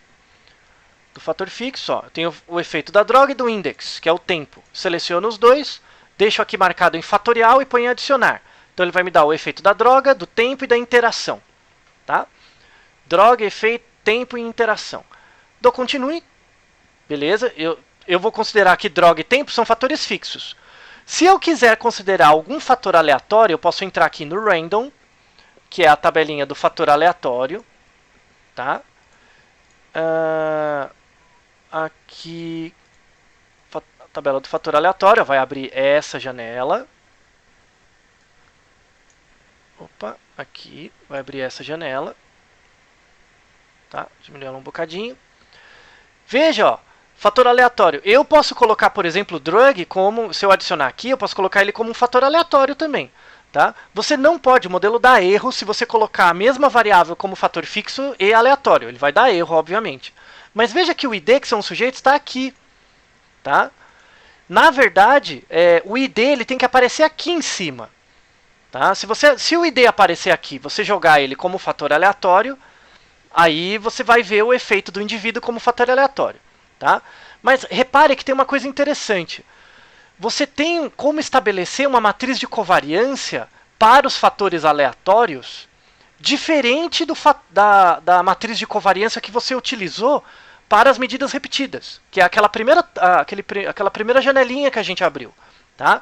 Então, eu posso usar para o tempo uma certa matriz de covariância e para os efeitos aleatórios uma outra matriz de covariância da relação entre elas. Tá? Para não carregar muito esse vídeo, eu vou deixar essa explicação mais detalhada para o vídeo da aula que vem, da medida dos testes hierárquicos. Mas você pode ter matrizes de covariância diferentes também. Tá?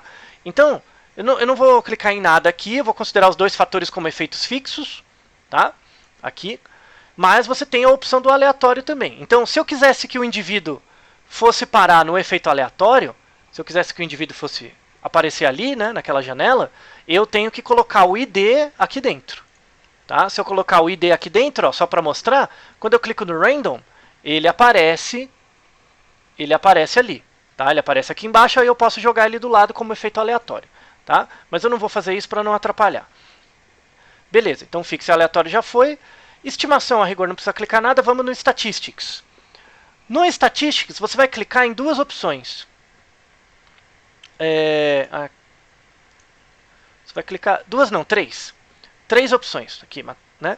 No Descriptive Statistics, Parameter Estimates, para você ter a tabela dos parâmetros, e o teste para covariância dos parâmetros. Tá? Você vai clicar essas três opções. Tá bom? EM-Means, que é a tabela das médias, do Pairwise Comparisons, aquela tabela dos post-hocs, das médias, tá? Ou dos contrastes. Essa janelinha aqui, ó, tá? Aqui você vai, deixa eu arrumar ela melhor aqui. Aqui você vai, eu quero ver o efeito da droga, do tempo e da interação, né? Comparar os efeitos principais, aí posso pedir um certo post-hoc aqui de interesse. No caso, vou pedir o Bonferroni. Tá? Beleza? Então, tudo bem. Então, coloco meus fatores, vejo o que é fixo e aleatório, marco na estatística as opções, né? E aqui no EM-Means é a média, né? Para pedir as médias. A tabela dos post-hocs e das médias. A última coisa que falta fazer, lembra que na explicação eu falei que um pré-requisito importante é ver a normalidade dos resíduos?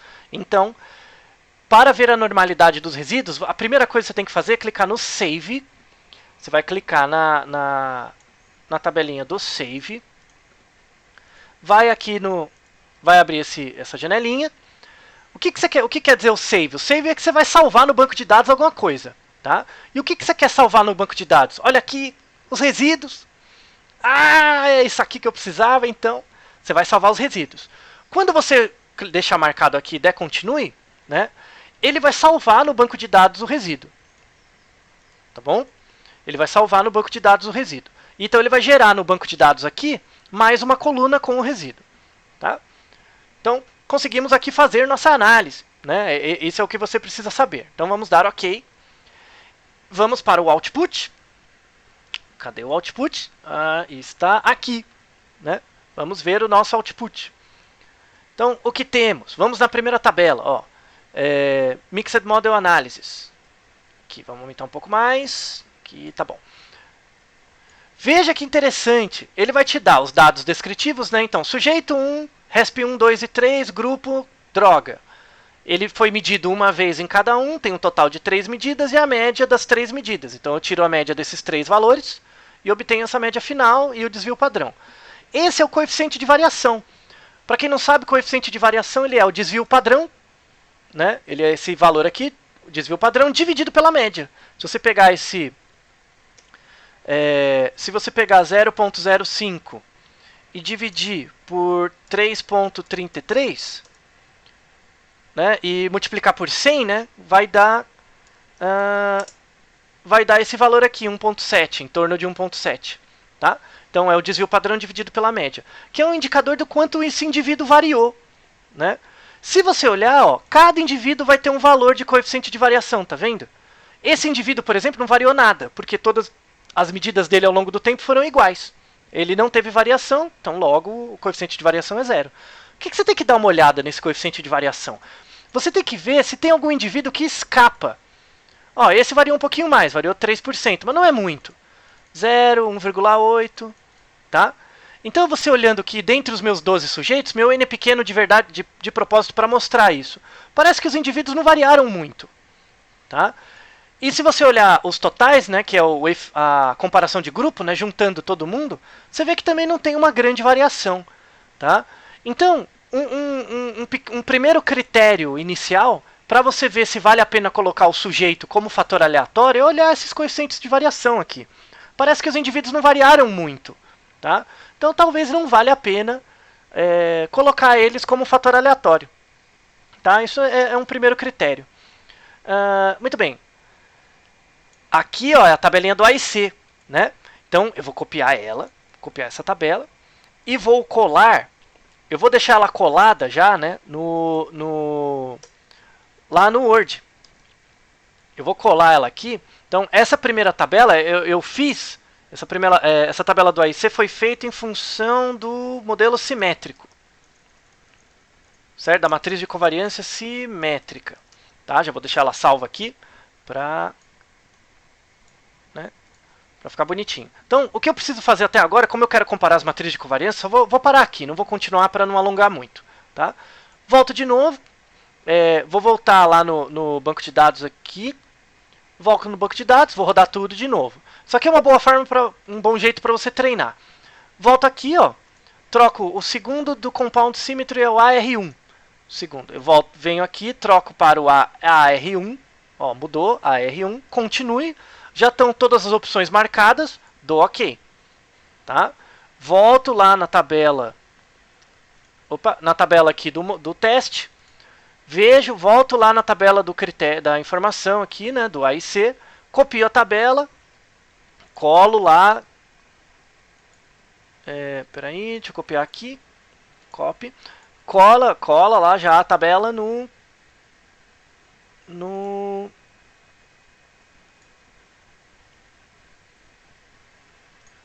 cole já a tabela ali no Word, tá? Aqui. Então, eu colei a segunda tabela, esse é o modelo AR1, tá? Já é o modelo AR1. Aqui. Pronto, aqui e aqui, tá? Mesma coisa, vamos fazer de novo. Volto aqui, pego aqui, volto de novo do mesmo modelo, misto, linear, vou trocar agora a próxima, simétrico AR1 diagonal. Venho aqui, ó, diagonal, tal, diagonal, rodo de novo, ok, rodei de novo, volto lá na tabela dos resultados. Cadê a tabela? Deixa eu pegar aqui deixa eu arrumar. E aqui no último modelo, é esse aqui. Aqui, critério de informação. Copy. Jogo lá no próximo. Aqui. Que vai ser o diagonal. Né? Ó, diagonal. E, finalmente, volto aqui. Volto no último. Vou rodar a última vez. Aqui. E pego não estruturado. Tá? Unstructured. Rodo de novo. Beleza. Rodei mais uma vez. Aqui. Vou lá no modelo. Pego não estruturado. Copy. Jogo lá. Então, aqui o não estruturado. Estruturado. Muito bem. Tá? Já fiz os 4. Tá? Eu fiz para a variável resp, depois vocês façam para pulse, por favor. Tá? Então, voltando aqui no Word, né, o que temos? Ó, o que temos? Temos aqui o valor do AIC para o simétrico é menos 65. O sinal importa, tá? Então, tem que ser quanto menor, melhor. Tá? Então, menos 65. O R1, menos 68, como o número é negativo, ele é menor. Tá? Esse de 68 é menor do que esse. Tá? Então, a R1 aderiu um pouco melhor que esse. O diagonal, ó, 65. Então, aqui, né? Então, ó, 65, 68, 65. A R1 está ganhando. E eu olho não estruturado, 67. Tá? Não estruturado, 67.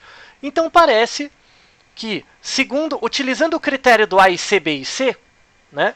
Utilizando o critério do A e C, B e C, para a variável resp, a matriz de covariância mais adequada é a AR1, baseada na aderência. Então, a AR1 ganhou.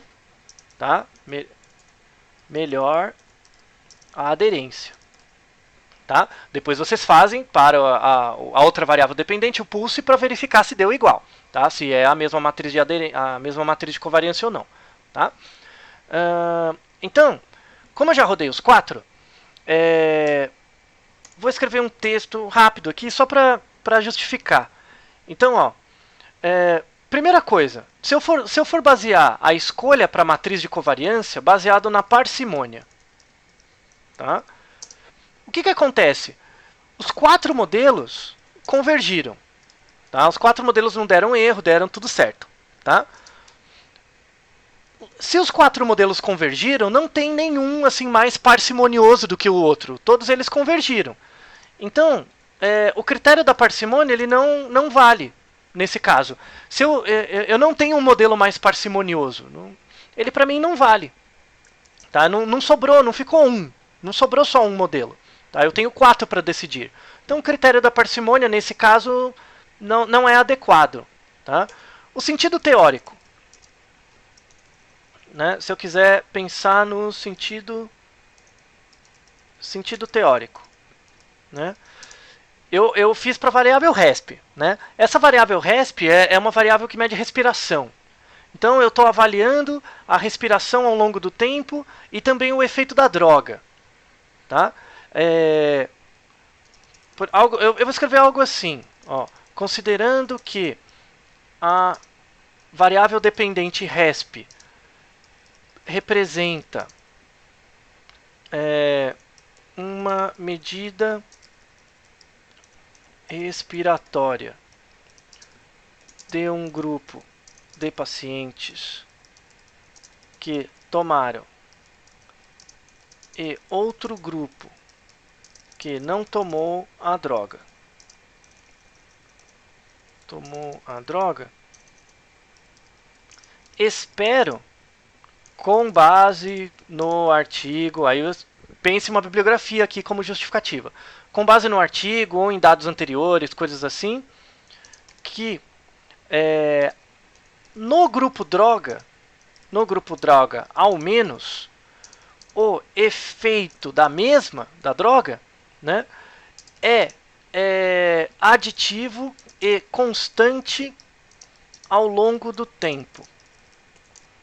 Tá? Ou possui um efeito dose-resposta constante. Tá? Então, o que pode acontecer? Aí é uma teoria, né? Por teoria, o que acontece? Conforme as pessoas vão tomando a droga sempre melhora. O máximo que a droga pode fazer é não melhorar.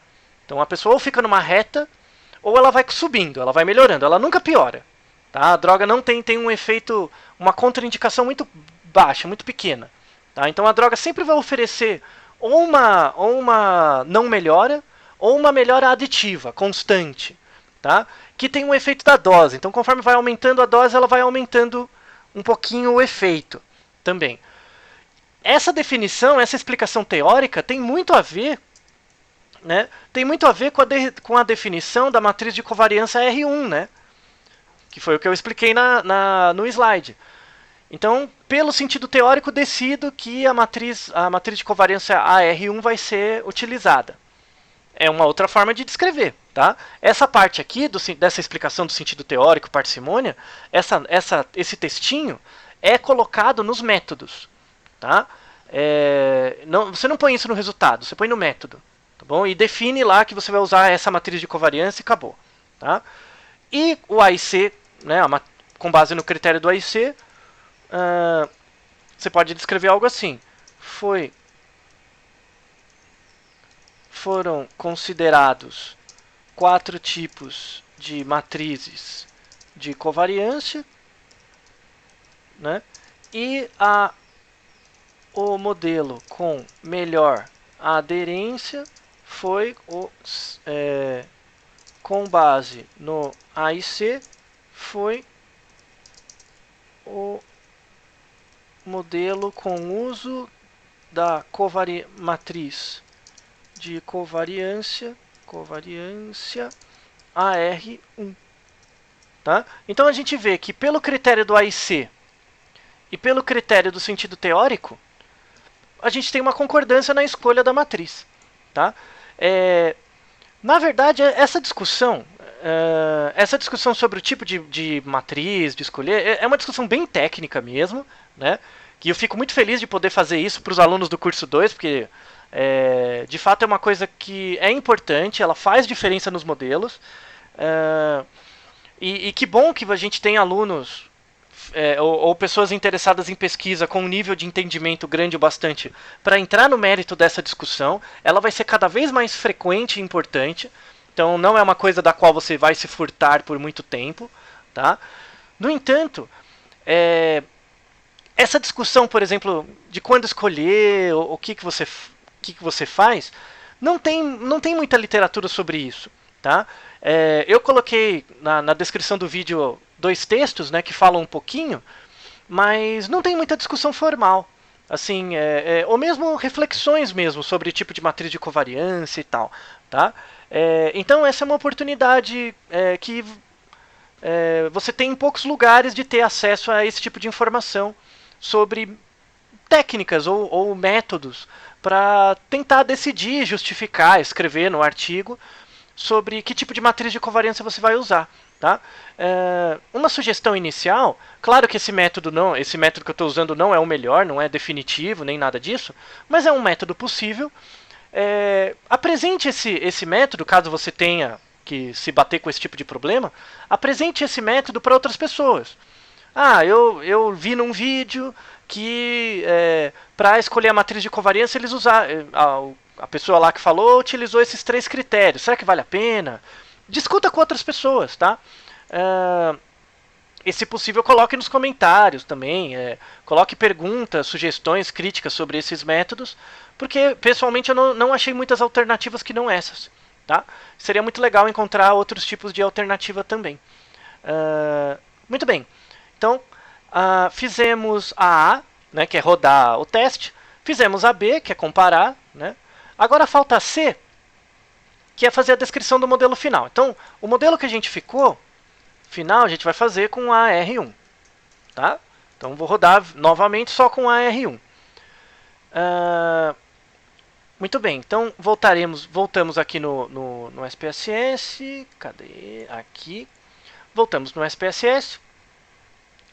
Veja, ó, como eu rodei 4 vezes, ele salvou 4 colunas com os valores de resíduo. Tá? Eu vou apagar esses resíduos porque eu não vou usar eles agora. Tá bom? Agora que eu escolhi a matriz de covariância, eu vou rodar e salvar os resíduos da matriz final, que é com a R1. Então volto lá de novo. Né? Modelo misto, linear. Abre a tabela. Abre aqui a nossa tabelinha. Abre aqui a nossa tabelinha. Aqui. Coloquei o ID como sujeito e o tempo, né, como medida repetida. Aqui vou escolher já o AR1. Tá bom? AR1, que agora é a minha escolhida. Continue. Né? Venho aqui com a... O modelo já está montado, né? Então a variável dependente é o resp. De novo, faça para o pulso também. Fator droga e tempo. Os dois estão como fatores fixos. Né? Droga, tempo e a interação. Beleza. Como fator aleatório eu não pus nada. Né? Na próxima lista eu falo do ID, mas posso colocar ele se eu quiser. No Statistics, estatística descritiva, estimadores do parâmetro e testes para parâmetros de covariância. Beleza. EMMINS, que é a tabela das médias.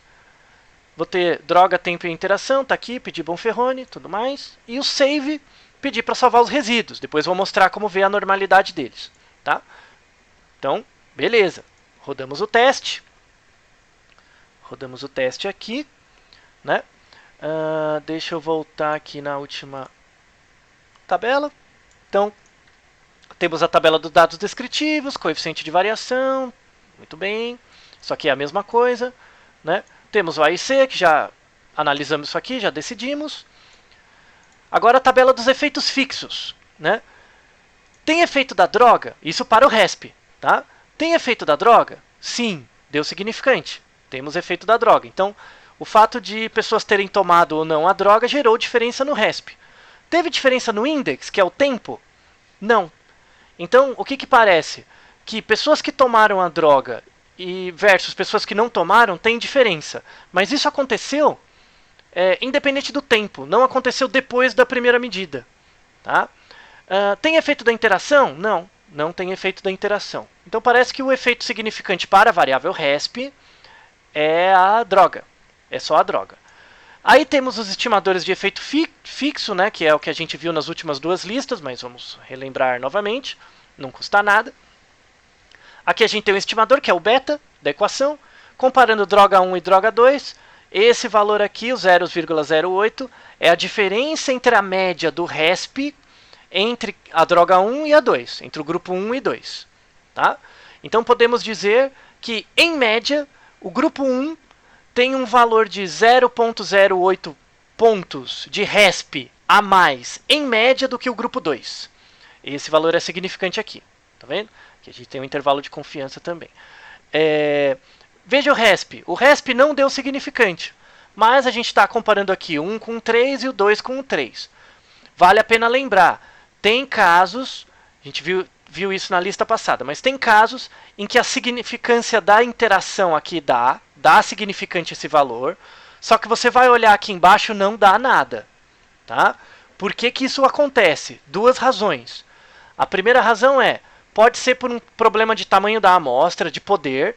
Então eu tenho poder para detectar a diferença aqui, mas não tenho o poder para detectar o contraste 2 a 2. Isso pode ser uma razão.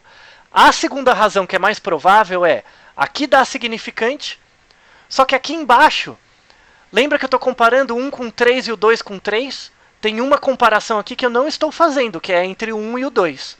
Pode ser que seja aqui a significância, entre o 1 e o 2. Tá? Então o que você tem que fazer? Mudar a referência. Você muda a referência. Então a referência aqui está o 3. Então eu estou comparando 1 com 3 e o 2 com 3, mas não o 1 com 2. Troque a referência para o 2, por exemplo. Aí eu vou comparar o 1 com 2 e vou ver que essa diferença é, por exemplo, a significante. Tá? Então só relembrar esse exemplo que a gente viu na lista passada aqui. E aí tem as interações. Lembra que aqui a interação, eu estou comparando RESP1 droga 1 versus droga 1 RESP3. Eu estou fazendo todas as comparações para a droga 1, mas não estou fazendo as comparações para a droga 2. Eu não estou vendo isso. O que você tem que fazer? Mude também aqui a referência de 1 para 2, né? E anote os resultados do 2. E aí você cola aqui embaixo o resultado do 2. Tá? E aí você vai ver todas as interações. Aqui também. Tá? Então você consegue montar essa tabela certinho assim. Se você ficar com dúvida, reveja a análise da lista anterior, que aí são casos em que esses problemas acontecem. Tá? Reveja isso com cuidado. Muito bem. Como nós só tivemos efeito da droga, né, só do drug, eu só venho aqui no drug. Então, aqui é as médias, né, o droga 3.3, placebo 3.2, e aqui é a significância. Tá? Se eu quiser fazer um gráfico dessa comparação, eu também posso. Tá bom? Não tem problema. Aí, seguindo mais embaixo, vai ter o efeito do tempo, né? RESP 1, 2 e 3, não teve diferença, mas enfim. E eu vou mostrar agora um detalhe. Isso é um problema do SPSS, tá? É um problema específico do SPSS. Quando a gente fez o GE, que é a lista 2, né? Tinha lá efeito do tempo, do grupo, da interação, tranquilo. Por isso que eu estou usando o mesmo banco, tá? Para você acostumar com ele. Aqui, a gente viu o efeito do tempo, viu agora o efeito a gente viu o efeito do tempo aqui, efeito da droga em cima. Vamos ver o efeito da interação, né? Que falta. Olha só o que aparece. Só aparece o dado descritivo do efeito da interação entre droga e tempo. Puta, não tem o post-hoc, não tem o valor do P aqui das comparações entre os grupos. E agora, o que eu faço? Lembra que aqui a gente tinha esse mesmo problema no GLM de medidas repetidas? Aquele primeiro lá da lista 1 tinha esse problema? O que a gente fazia para resolver lá? Tinha que entrar na sintaxe, entrar no paste, colocar o compare. Porra, não pagaram também o programador para botar o botão aqui. Pois é, não pagaram ele, não pagaram a coxinha para ele. Tá? Então, a gente vai ter que fazer isso na mão. Tá? A título de exemplo, eu vou rodar aqui de novo. Deixa eu botar aqui maior. Eu vou rodar aqui de novo. Lá no SPSS aqui, vou rodar de novo. Só para mostrar, para ficar registrado aqui como é que faz. Então, ó, Analyze, Mixed Models linear. Abriu aqui, continue, beleza. Tá tudo igual, né? Estão todas as opções iguais. O que eu vou colocar? Em vez de clicar no OK, vou clicar no Paste.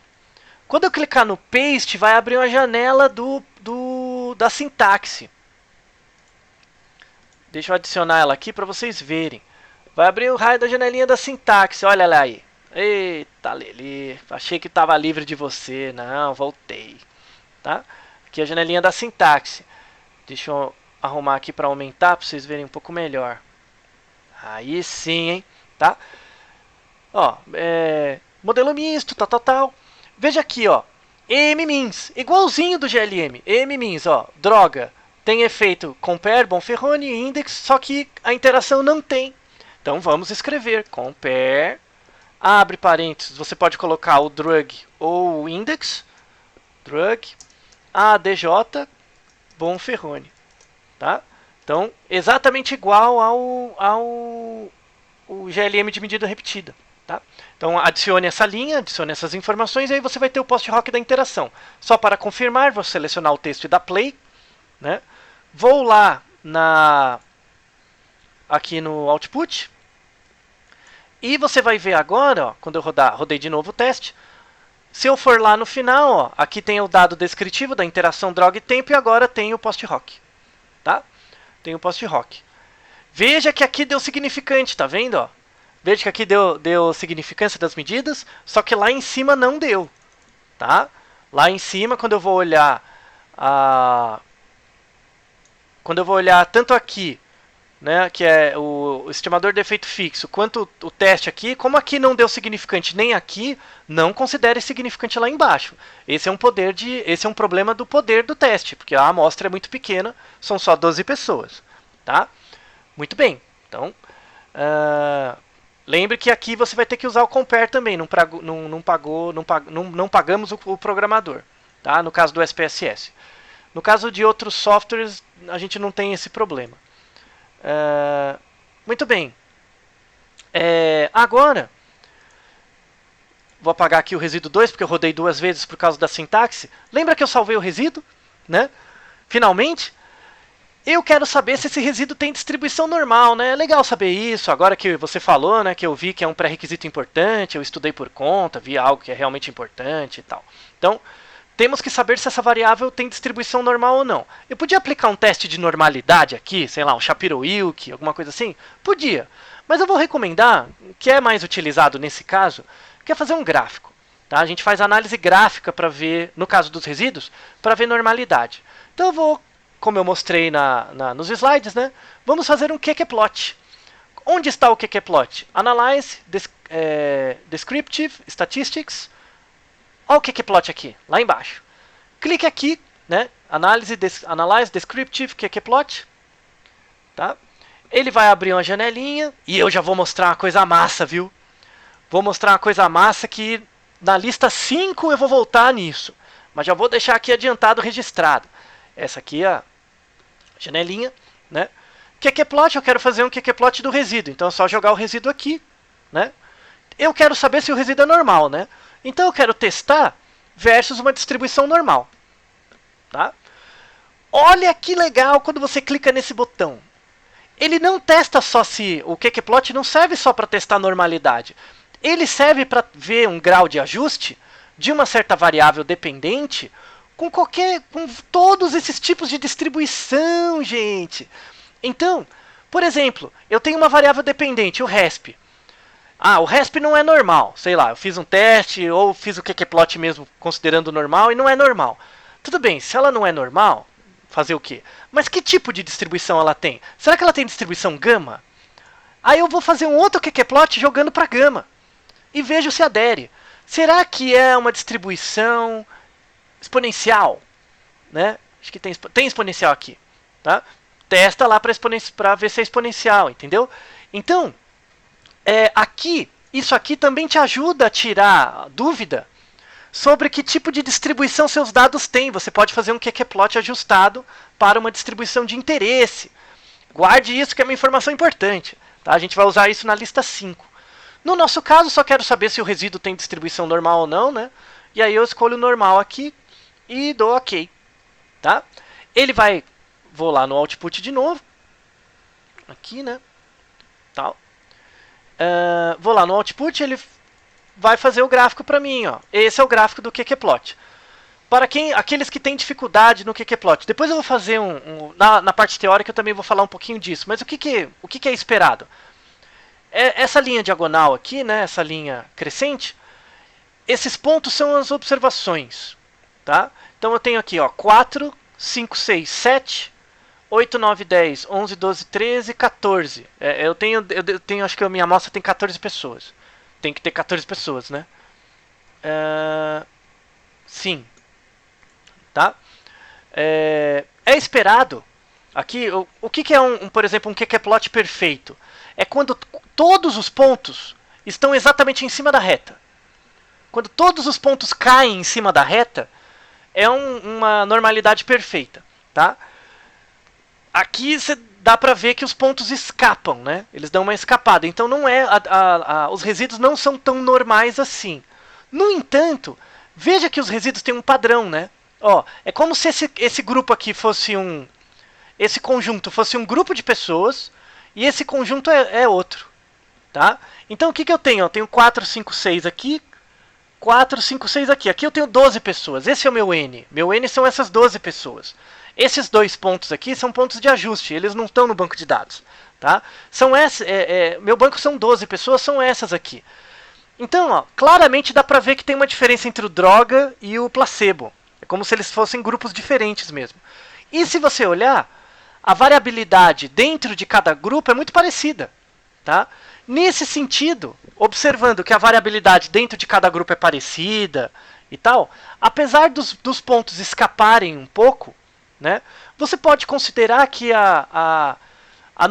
existe alguma normalidade dos resíduos entre os grupos, e os grupos são homogêneos, né, eles têm uma certa homogeneidade. O padrão da distribuição dos resíduos é o mesmo em cada grupo. Nesse sentido, com base no QQ-plot, isso valida o uso da análise do GMM para este caso, tá? Se eu fizer um GE, provavelmente o gráfico é o mesmo, né? Ele vai gerar resíduos muito parecidos, validaria o uso do GE nesse caso, sem precisar nenhuma alteração nos parâmetros do modelo, tá? Então, isso aqui, normalmente em algumas revistas, né, revistas que já têm, principalmente revistas em ecologia, áreas em que o uso de modelos generalizados já tem algumas décadas, em geral os revisores e o próprio editor pedem para que você anexe não ao artigo em si, não vai ficar no corpo do artigo, mas anexe como material suplementar ou alguma coisa para o revisor o gráfico dos resíduos, tá? Para que ele verifique se esse pré-requisito foi atendido ou não. Caso não tenha sido atendido, que tipo de alteração você fez para melhorar a qualidade da estimativa do modelo, tá? E aí depois a gente vai falar sobre o que pode fazer quando o modelo dá ruim, tá? Mas nesse caso não, o modelo ficou ok, ficou bom, tá? Então, para encerrar nossa lista finalmente, agora com o modelo escolhido, faça a descrição do modelo final, tá? O que você vai fazer aqui? Você vai escrever um parágrafo com 3 partes, tá? A primeira parte, a parte 1 do parágrafo, vai ser a justificativa da escolha da matriz de covariância, tá? Então, por que foi escolhida a matriz AR1? Eu já fiz essa descrição aqui em cima, tá? Vou, por exemplo, pegar o AIC. Imagina que eu utilizei como critério o AIC. Não é para pôr os 3. Quando você for escrever o artigo, não é para pôr os 3 critérios. Você vai escolher um deles, tá? Vou escolher o AIC, o critério de AIC e acabou. Então você só coloca essa parte do texto no método. Não, faz sentido teórico. Então você coloca essa parte no método, tá? Na descrição final. Vou adotar o AIC, porque sim, né?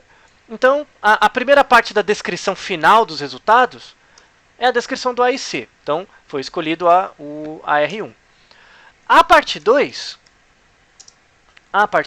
dos resultados se refere à descrição do dado em si, né? Do dado em si. A descrição do dado em si é bem a descrição da aula passada. Você vai falar, por exemplo, que colocando aqui, utilizando-se um modelo GMM, obteve-se efeito significante do grupo, né? E aí você vai colocar o VALD, né? Grau de liberdade e o P. Isso vai estar na tabela do Fixed Factors, fatores fixos, Fixed Factors, tá? Obteve significante do grupo, mas não do tempo nem da interação para a variável resp. Tá? Então, aí depois, a análise subsequente mostrou que o grupo droga teve uma média maior de resp do que o placebo. E aí aqui vai ser o valor do beta, né? Do beta. Você pode colocar também o grau de o intervalo de confiança do beta, também aqui, e o p. Tá? E esses valores vão estar na tabela do parameter estimates. Tá bom? Como eu só tenho dois grupos, né? Aqui acabou, não precisa de post-hoc. Caso você tenha mais grupos, teria uma tabela do post-hoc ou do contraste. Tá? Isso aqui também pode ser representado por um gráfico. Lembra? Veja o vídeo da aula passada para verificar a análise gráfica. Né? Como que você faz a análise gráfica. É bem a discussão dessa última parte.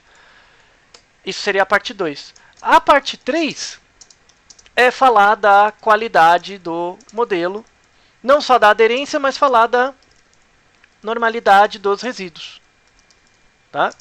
Então, quando você for falar aqui, né? Então foi feito o que plot que atesta a variação dos resíduos constante e semelhante em ambos os grupos observados, tá? Validando os resultados do GMM. Então essas três partes aqui, né? Essas três partes aqui são basicamente as três partes que você tem que colocar na descrição dos resultados. Na verdade, a parte 1 ela vai no método, tá? A parte 3, em geral, também vai no método, depende da revista. Mas, em geral, se você pegar uma revista médica, clínica, vai um detalhe, ou no material suplementar ou no método. E a parte 2 é o resultado em si. Tá? Então, tenha em mente essas três partes. Quando você estiver analisando os seus dados, descreva dessa forma que não vai ter erro. Tá? Vai facilitar bastante a interpretação. E você vê que a gente produziu um monte de tabelas, fez várias coisas, para gerar um texto curtinho no final.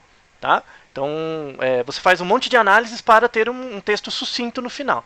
E essa é a parte artística do artigo. Que aí você usa os seus dotes estilísticos de escrita. Tá?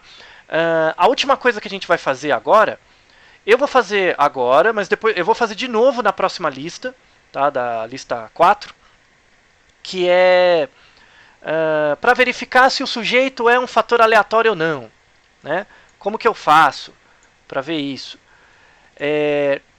Lembra que tem que fazer o ICC. O ICC a gente vai calcular depois. Eu vou mostrar depois com mais calma. A questão teórica, eu vou dar um exemplo também na próxima lista.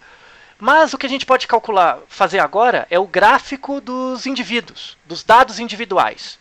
Tá? Eu vou fazer uma vez, tente reproduzir também, porque depois você vai precisar fazer sempre que for executar um GMM. Então você vai em Graphs, Chart Builder, você vai construir um gráfico customizado. Tá? Quando você for construir um gráfico customizado, você dá OK ali, ele vai abrir uma janelinha para você, que é essa aqui, que é a janelinha do gráfico. Tá? Você vai pedir um gráfico de linha, tá? Porque no seu eixo... deixa eu dar um reset aqui. Você vai construir um gráfico de linha, porque no seu eixo X vai ter o tempo. Tá? Então, você vai colocar aqui. No eixo X vai ser o tempo. Tempo 1, 2 e 3, no caso. Então, você vai pegar a variável tempo, que é o index, e jogar aqui embaixo. Beleza. No count, vai ser o y. O y é a variável dependente. Então, você vai fazer dois gráficos, um para o pulse e um para o resp. Como eu estou mexendo sempre com o resp, vou botar o resp aqui. Tá? Então, tem o resp, tem o tempo. Onde você não vai ter que fazer um gráfico para cada indivíduo? Onde você vai colocar um indivíduo, o dado individual? O ID. o ID é um indivíduo, você vai jogar aqui, ó, no set color. Tá? Quando você jogar aqui no set color, ele vai fazer, cada linha vai ser uma cor. Ou seja, cada linha vai ser um indivíduo. Então eu vou ter 12 linhas porque eu tenho 12 indivíduos. Se você tiver 300 indivíduos, você vai ter 300 linhas. Não tem problema, é só para bater o olho no gráfico. Tá? Esse é o gráfico, é assim que você faz. Então, a variável categórica tempo a variável independente tempo no eixo X, variável dependente contínua, né, no caso, o resp no eixo Y e o ID no set color. E aí deu OK. Ele vai fazer o gráfico para você. Tá? Então vamos voltar aqui aqui ó, no graph, aqui no output. Veja que ele fez o gráfico. Ó, o que dá para ver aqui? Aqui são todos os indivíduos, né? Então você tem 12 linhas, que são 12 indivíduos, eles estão todos agrupadinhos aqui, ó. Então você vê que entre 3 e 3,5, sei lá, pensar esse ponto aqui, os indivíduos não variam muito, né? Tá? Então o que parece? Que está todo mundo meio constante ao longo do tempo, que reflete os resultados que a gente teve. A gente teve diferença da droga, então talvez o grupinho que esteja mais em cima seja um grupo droga, o grupinho mais embaixo seja o grupo controle, tá? Mas não teve variação ao longo do tempo, você vê que eles estão retos, né? Ou seja, parece que os indivíduos não variaram muito entre si. Tá? Mesmo que esse grupo tivesse uma inclinação, se fosse todo mundo inclinado para cima, ou todo mundo subindo, ou todo mundo descendo, teria que estar todo mundo no mesmo sentido. Né? Então, além do qqplot, né, e além da observação dos coeficientes de variação, que a gente viu lá na primeira tabela do GMM, esse gráfico é mais um indicador que mostra que, para esse banco de dados, os indivíduos não precisam ser considerados como fatores aleatórios, porque eles não variaram muito. Tá? Eles são homogêneos, foram indivíduos constantes na nossa amostra. Tá? E é exatamente por isso, nesse banco de dados, que eu não coloquei o indivíduo como fator aleatório. Porque esse não é um bom banco de dados, tá? Para isso. E por isso que na aula que vem, vamos ter na lista que vem, vamos ter um outro banco de dados com mais pessoas que variam mais. E aí você vai ver bem esse efeito dos indivíduos como fator aleatório. A gente vai reproduzir esse gráfico de novo. Então já guarde ele aqui, guarde esse gráfico, faça uma ou duas vezes para você lembrar como faz e tente aplicar em outras situações, em outros dados que você também tenha. Agora você já sabe um dos critérios para tentar decidir se o indivíduo, os sujeitos podem ser considerados na sua análise, ou na análise de alguém, uma variável aleatória ou não. Tá? E logo, finalmente nós concluímos nossa lista. Então, eu espero que, como sempre, como em todas as listas, as listas estão na descrição desse vídeo. Se você quiser, né, baixe a lista, baixe o banco de dados, a lista de exercícios, tente fazer, tá? Seguindo o exemplo que a gente fez aqui, e continue estudando, tá bom? Então, caso você tenha alguma dúvida sobre coisas que eu não falei nesse vídeo, provavelmente eu falei em vídeos anteriores, então veja os 2 vídeos anteriores também para manter-se atualizado, tá? Então, espero vocês no próximo vídeo. Obrigado pela atenção e até mais. Falou!